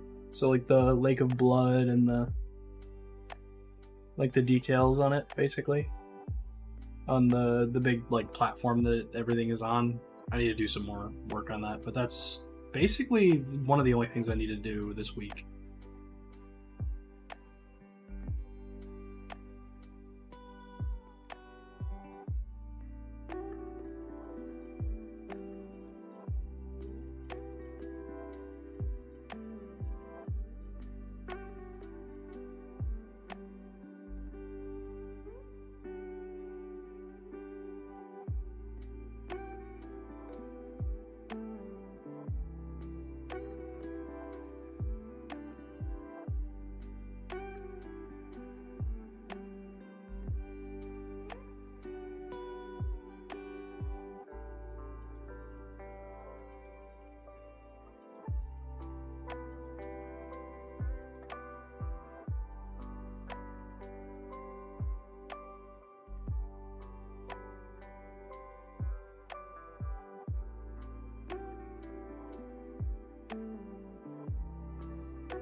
Where Mog will bathe in sunlight and tree light. Yeah. I mean, who cares about him? Let's be real. He is a very fun fight with a really good song, too. So, there's that.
Oh yeah, his the area that like is by him is really really annoying. The whole like bleed effects thing. Yeah, no, I'm not a fan. The one invasion that happens at Mogun Palace is one of the most annoying occurrences in the entire game.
Well, I don't think FromSoft gives a shit about it, but what people hate. They've made enough swamp sections to know that it's just like that's the way that they make their games.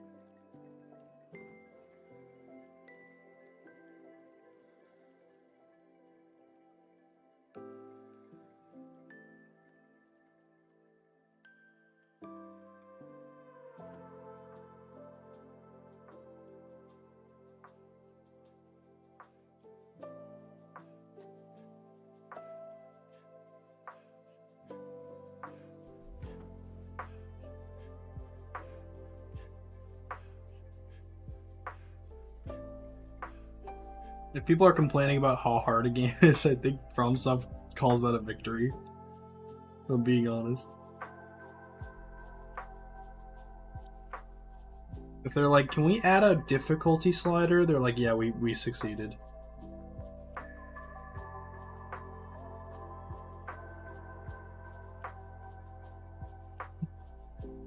The pussies are begging for mercy. Can't even get through this level. How pathetic.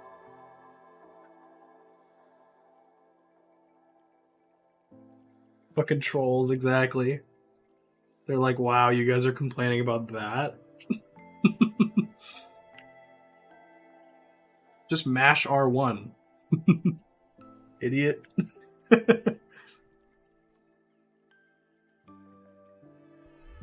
They're like, just time the attacks. What do you mean? Like everybody in every Twitch stream that's playing Elden Ring.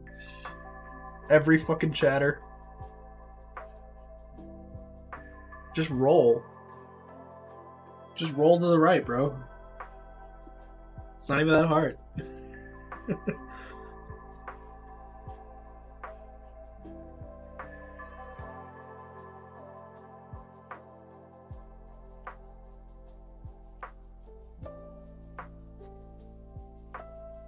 Can't believe that was a complaint.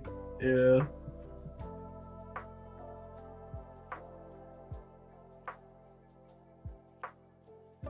Oh god, no. Elden Ring isn't even close to the hardest. Even of the style of game that it is, I would say that, well... Elden Ring's not the hardest, but it does have some of the hardest bosses, I would say. Like, of its... Because, like, I would consider it the Dark Souls style. And of that, I believe that it has some of the hardest bosses. But some of the shit that I see, like, from Sekiro is like, oh my god. What the fuck is even happening? Yeah, that's the thing about Elden Ring, is that progression is easier, and then farming for, like, level ups is easier. So you can out-level an opponent very easily. But there are some bosses that will not give a fuck about what level you are.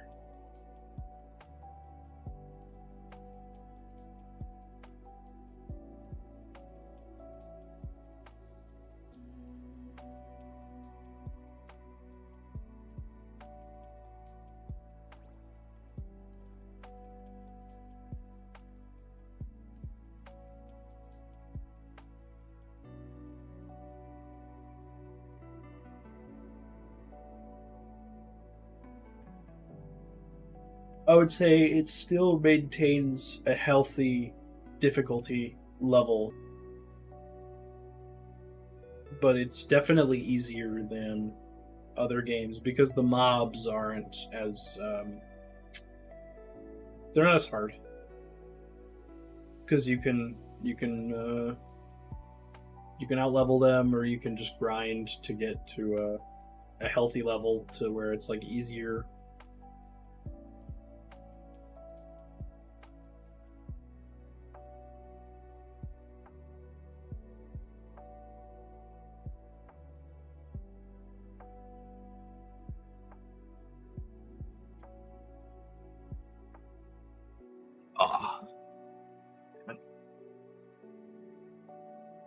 Sorry, I was sitting back in my chair.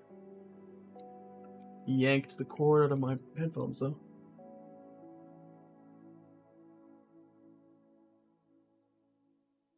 Okay.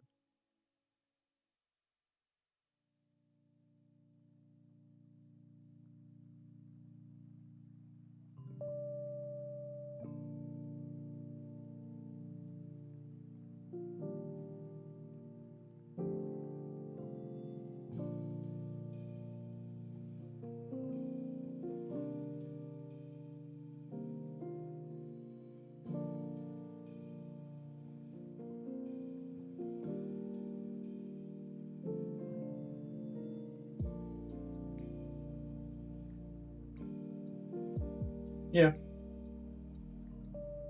It's not a boss to boss game. It's much more of a exploration RPG. but it follows the line of storytelling that From Software loves, which is the exploring ancient civilizations and learning from their ruins and fighting the monsters that they've become, like that kind of thing.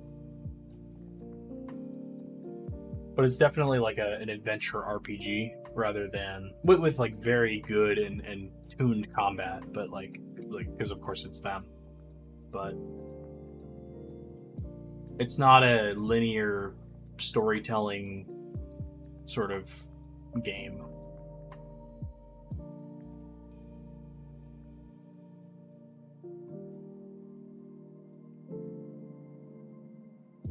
Yeah.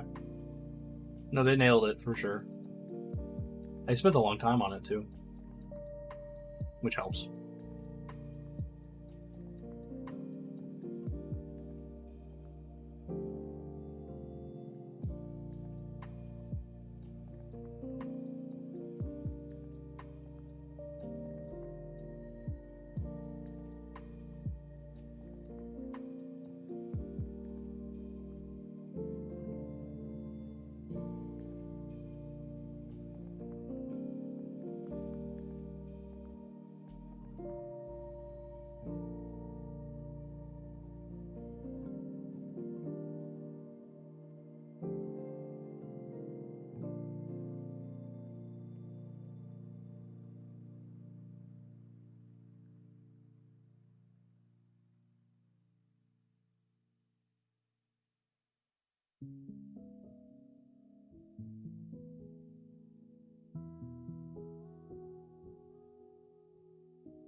Puzzle solving, it's not super in depth for sure, but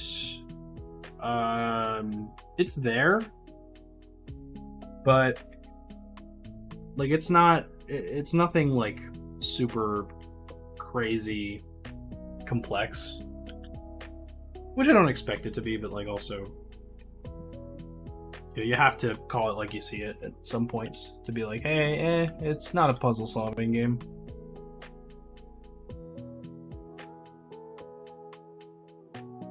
Like most people are going to choose to play it like a boss to boss sort of action get like challenge basically.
Some sort of flat Earth inspired universe? Not really, no.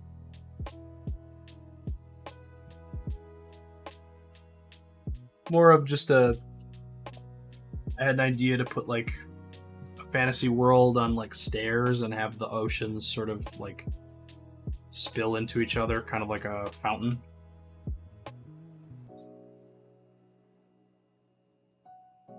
That's kind of it. Nothing crazy, just, that.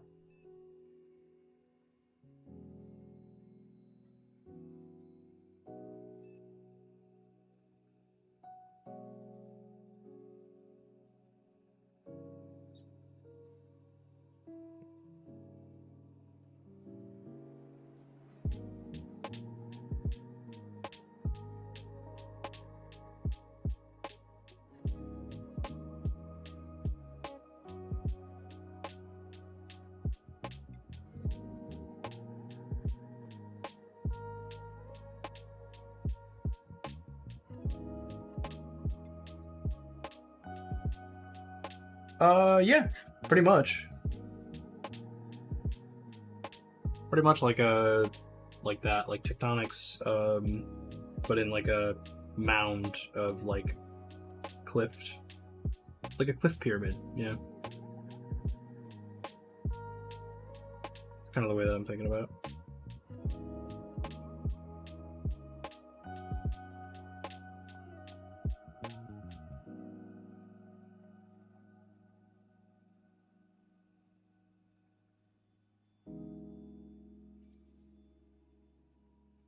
Is there a delay on YouTube?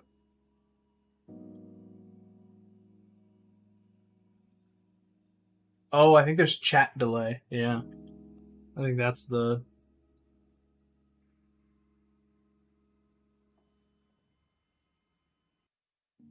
Because it is delayed getting to restream for some reason. I don't know why.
It's basically like just because YouTube's chat gets to me slower for some reason.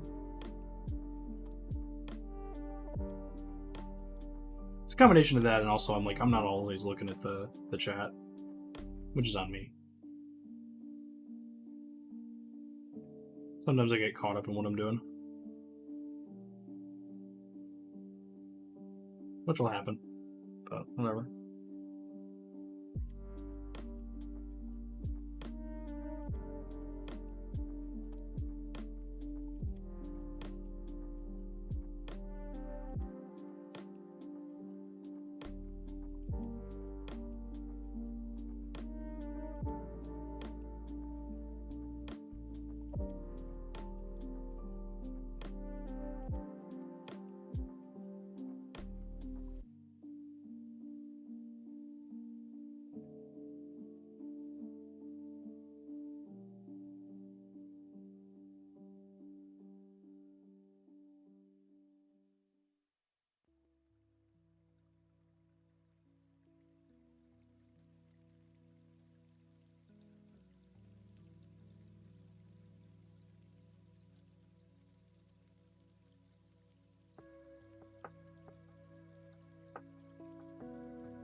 Also, that I responded earlier on the Twitch stream than your YouTube stream on the phone. I think it's on your end. Oh, okay. I think it's on your end. That's interesting. Yeah, I don't know.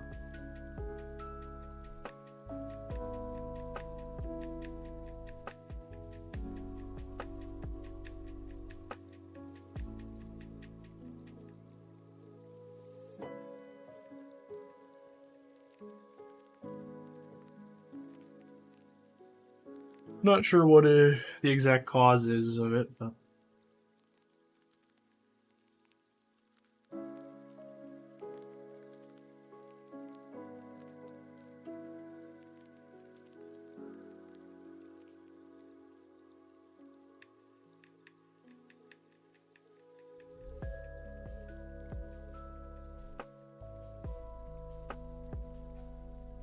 Get some sketching done to try and plan out what I'm doing. Whoops.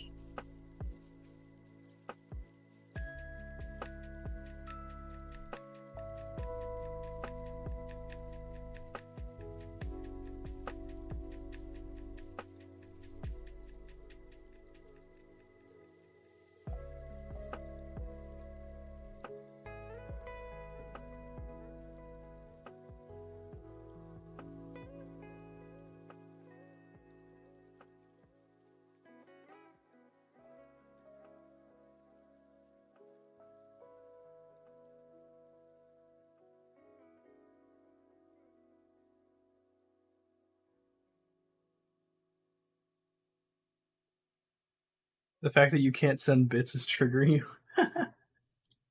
Yeah, no, I don't have a partnership with Twitch. I only have like 100 followers.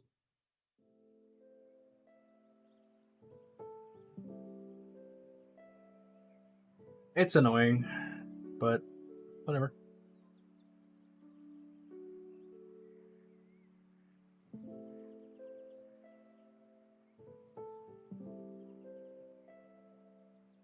The hourglass shaped thingy.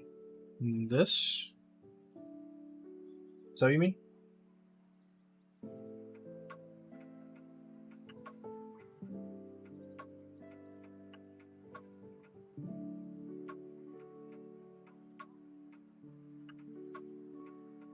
Yeah, this is like basically kind of like the shelf, but this is technically at the same height as this, which is like this height.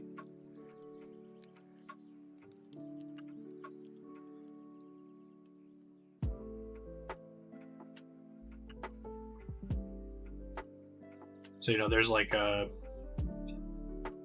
basically like a one shell or one height, which would get you up to like here, and then another, which is like the same thing. This height is the same as this height, and then there's one more that takes you up to there.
You can have affiliate and still get bits. Really? I didn't know that. What am I? Home. Let's see.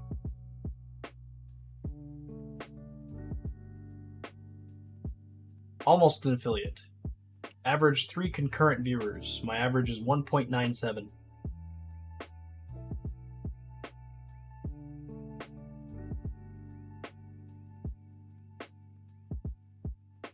So close, but no cigar. Doesn't the affiliate program mean that I can't stream on both anyway, though? Pretty sure the affiliate program locks you to one platform because Twitch is very restrictive of restreaming. Your style of typos will change because you use a keyword. Okay.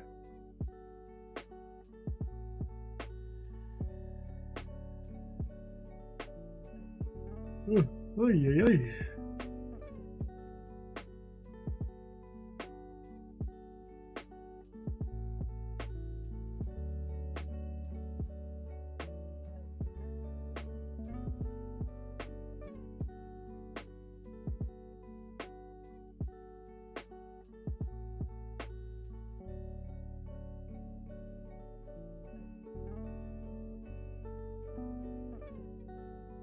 Hmm.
I was right.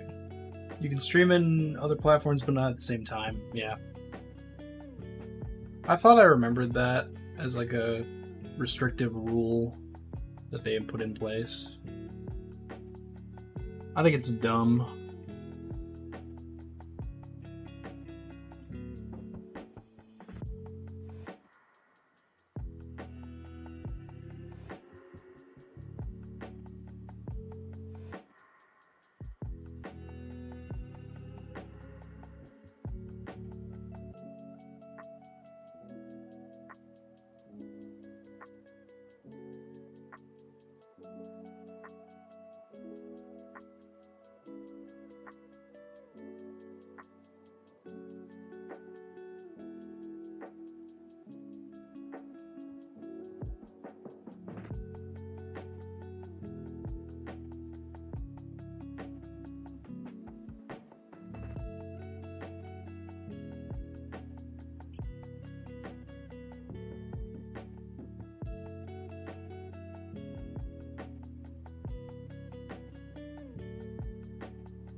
I'm having a brain blast.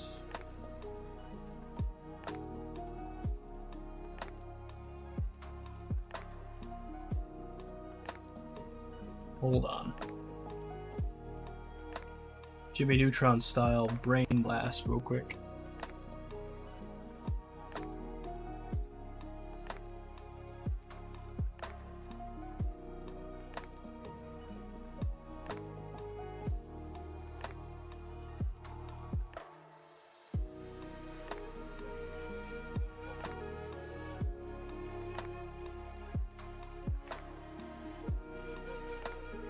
Okay. So let's say this is like the south side.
In general, Twitch, TikTok, and Instagram allow multi-streams, but YouTube and Facebook prohibit it. As a result, Twitch affiliates are unable to stream to Facebook and Twitch at the same time. What? There is that. I'm confused by that. I thought it was just Twitch that didn't allow it.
Partners can...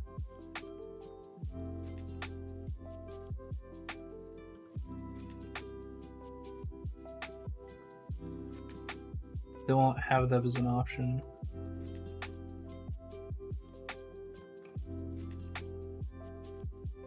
Huh. Okay. That's interesting.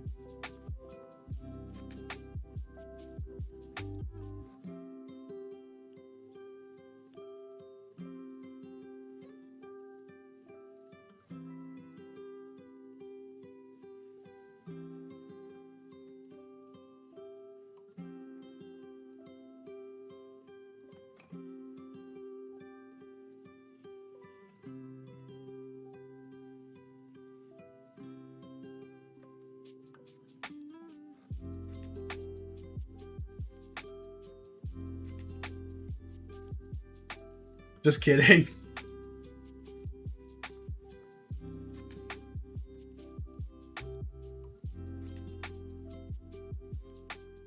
Oh boy.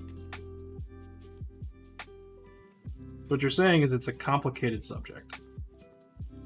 It's a very complicated topic of discussion and not a whole lot of clear answers.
Makes sense. They have a lot of partners, which means they already deal with a lot of communities with big audiences that do interact with other communities over on Twitch or over on YouTube. Yeah, but the whole point of it, from my understanding of the restriction, is that they just don't want you to stream on a competitor's site. That's why multi-streaming is not allowed on Twitch.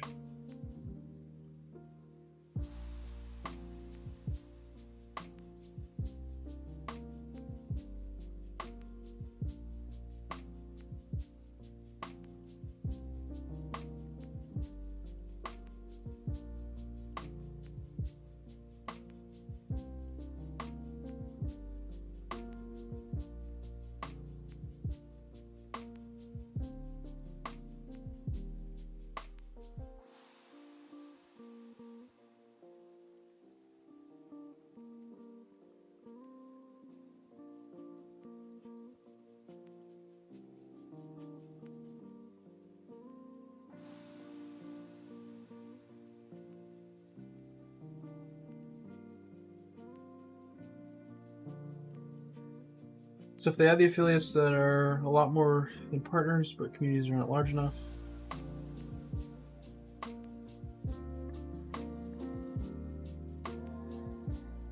safe to their guidelines, then a rivalry thing. Well, so you're saying it's a terms of service issue? It's a, like, they want to keep things clean? That's interesting.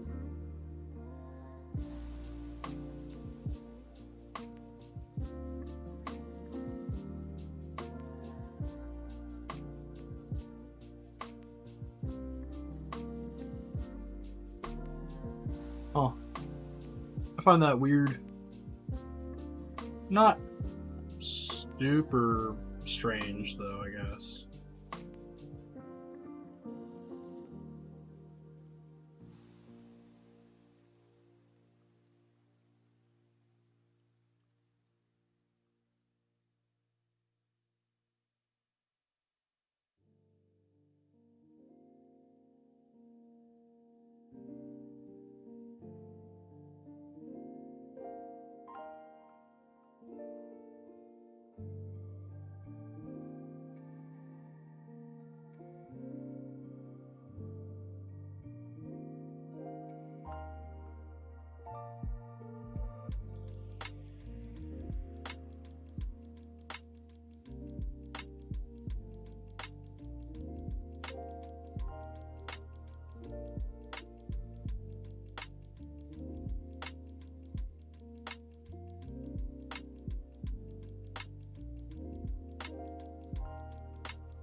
They want to avoid conflict, so they focus on that more than they would be able to. I guess it makes a little bit of sense, but it sounds more like muddying the waters to try and avoid allowing people to just kind of not be reliant on your service. Because the thing is, the biggest desire of Twitch in this case is to keep you on Twitch, especially with how much money they lose. I mean, they lose millions and millions and millions of dollars every year from the services that they provide and the fact that they're not getting anywhere near YouTube's user numbers.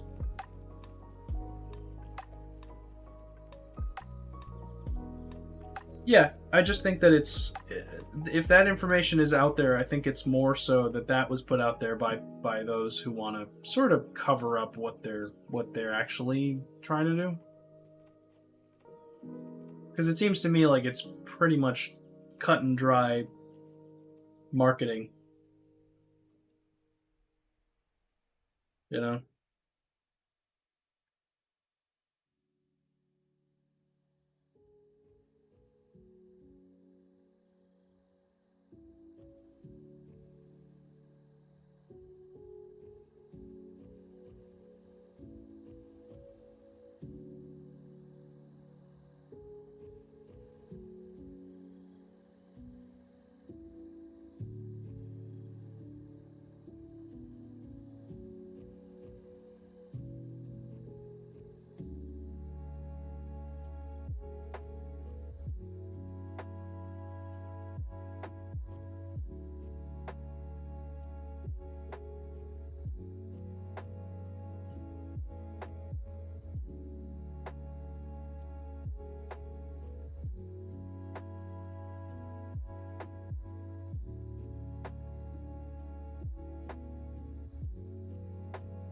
All right.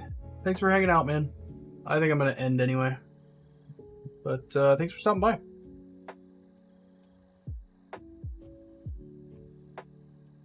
Thanks for becoming a patron too. I'll be back again, and I'll start on the commission next time probably. Start planning it out, doing some edits to the initial or the existing map. But yeah, have a good one.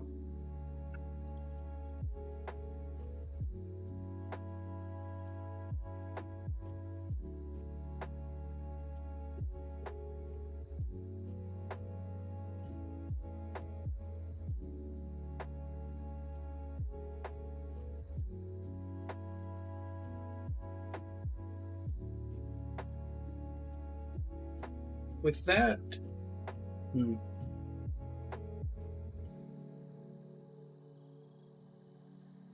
kind of.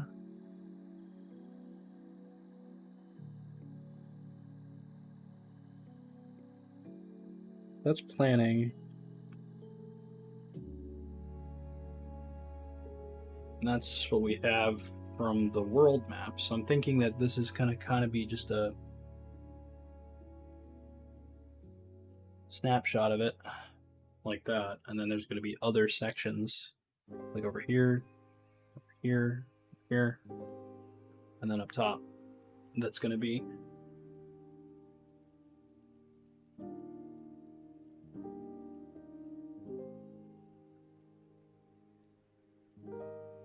kind of like continents, I guess.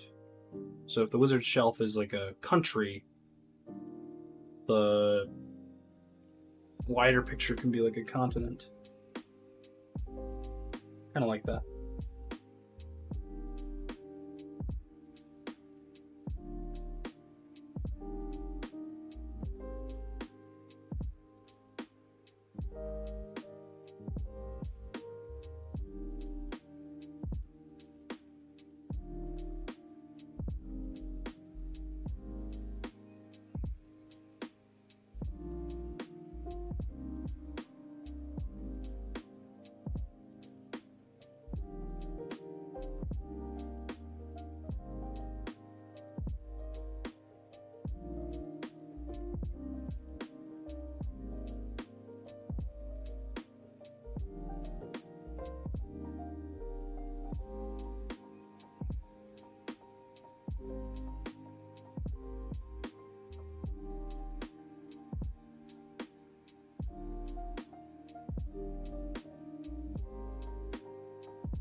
I'm liking the framing of the main map.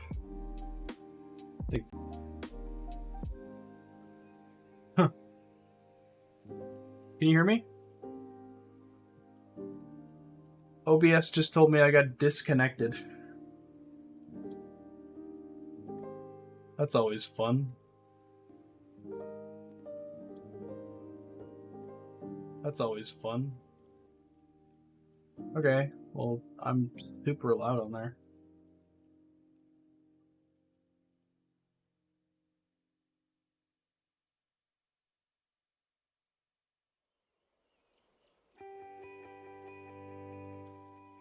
Well, I guess with that hiccup,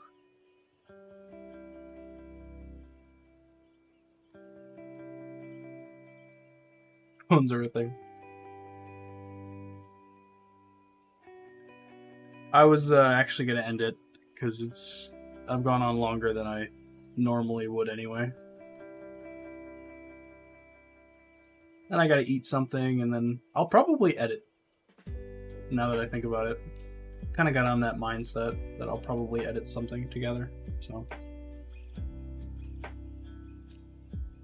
but I got a lot done. I'm gonna continue on this concept right now.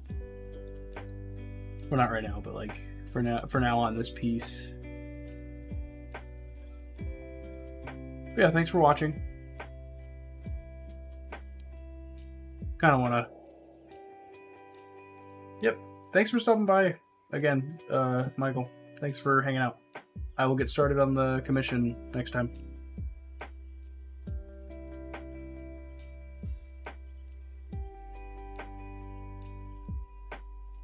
Have a good one. I'll catch you guys next time. I'll probably play the game next time as well. Gotta get my playthrough in. Alright, have a good one. See you next time. Bye.